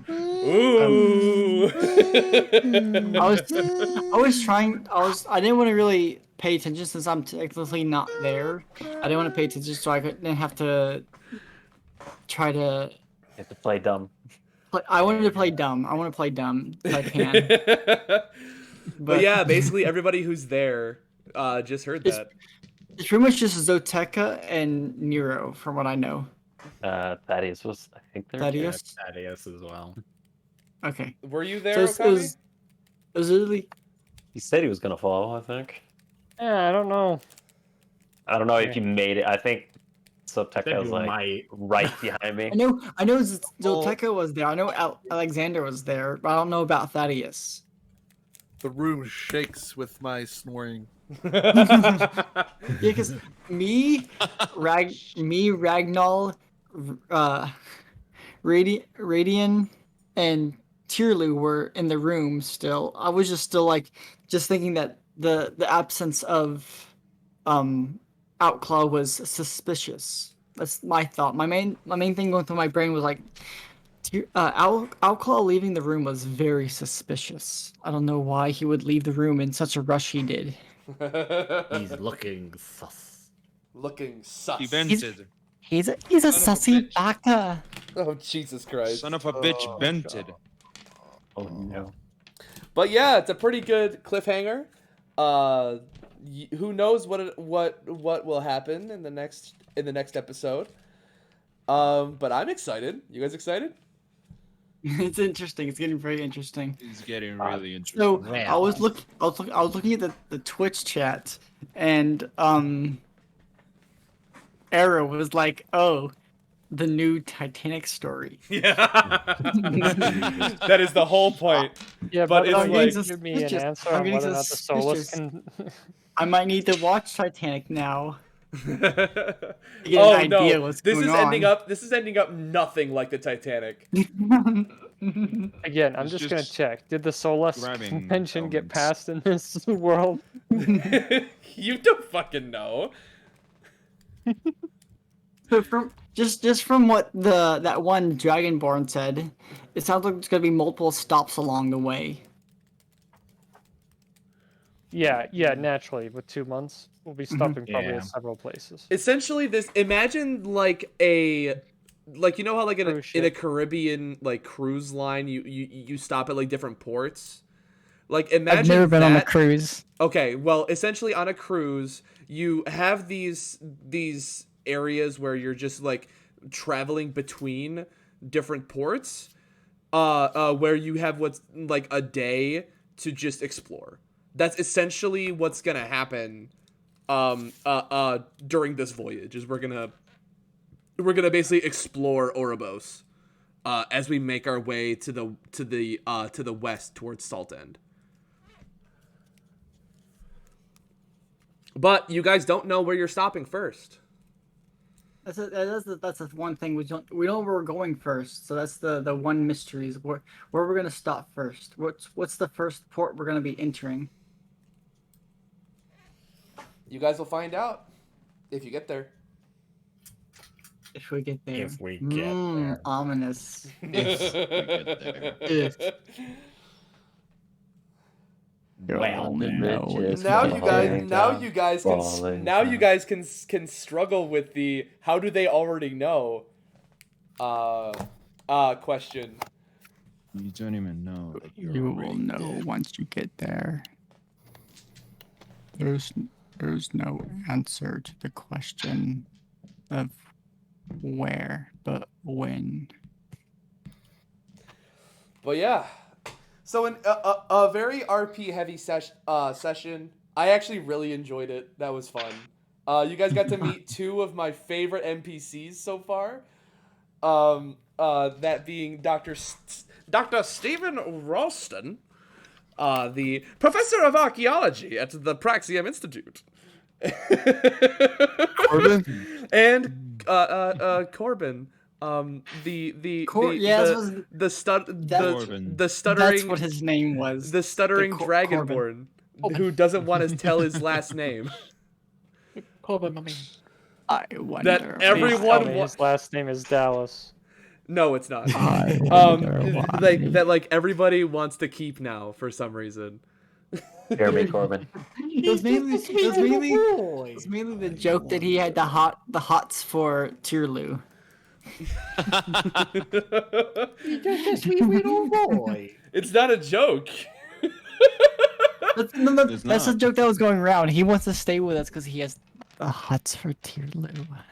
I mean, yeah, it's another joke. It's another dragonborn. You know? Yeah. Two dragonborns. Yeah, The like a ship. dragon, like obviously What a are dragonborn the would odds? probably be attracted to another dragonborn, but like that's a joke. Like he wants to stay with us because Tierlu is a dragonborn. Yeah, basically. Yeah. Also, I just he's love Alexis Alexander's like, damn, he got the hots for me. Yeah, that was so funny. That was the funniest part. Is Alexander's like, Man, he has the hots for me. Maybe I'm not. DJ, it's like so you tell me there's a chance. No, you're telling me there's a chance. That's why I was rocking this dress a little too hard. Yeah, dude, you slipped into it like a glove, which was hilarious. I loved it. The fact that you rolled an insight though is the best. Like the fact that you rolled low is the best thing that could have possibly happened. I love it when the plans don't go exactly correct. so I'm just curious, just based upon that roll, how is Alexander gonna react around him? You are convinced that he is the hots for you. We'll see how that pans out. We shall see. He's Tierlu's new carry on. But yeah, Really fun, really fun session. I really enjoyed it. To everybody who has been watching on YouTube, thank you so much for watching the VOD. Everybody who's in the Twitch chat, thank you guys so much. I hope you guys are enjoying the story as much as we are, because this is where things start to get very complicated. like this is not planned. Well. Literally, none of this was not planned. Literally, not none of this was scripted. planned. The only thing that I planned was the NPCs. And maybe some sections of what the Delilah is. But as for the story itself, who knows? Everything is ad-libbed. And I hope you guys will be along for the ride because it's tons of fun to DM this, and hopefully it's fun for my players as well. I'm having fun. This is very fun. Dude, absolutely. Yay. Great. But anyways, remember everybody, regardless of the issues you are currently facing, regardless of the mountains that are in your way, know that you can take on whatever the day has to throw at you. So don't be discouraged. Don't lose sight of your goals. And always remember that I believe in you. This chat believes in you, and this party believes in you. I love you guys so much. We're not going to be rating anybody today. Just going to be heading straight off. And I will see you guys in the next one. Bye-bye. Bye.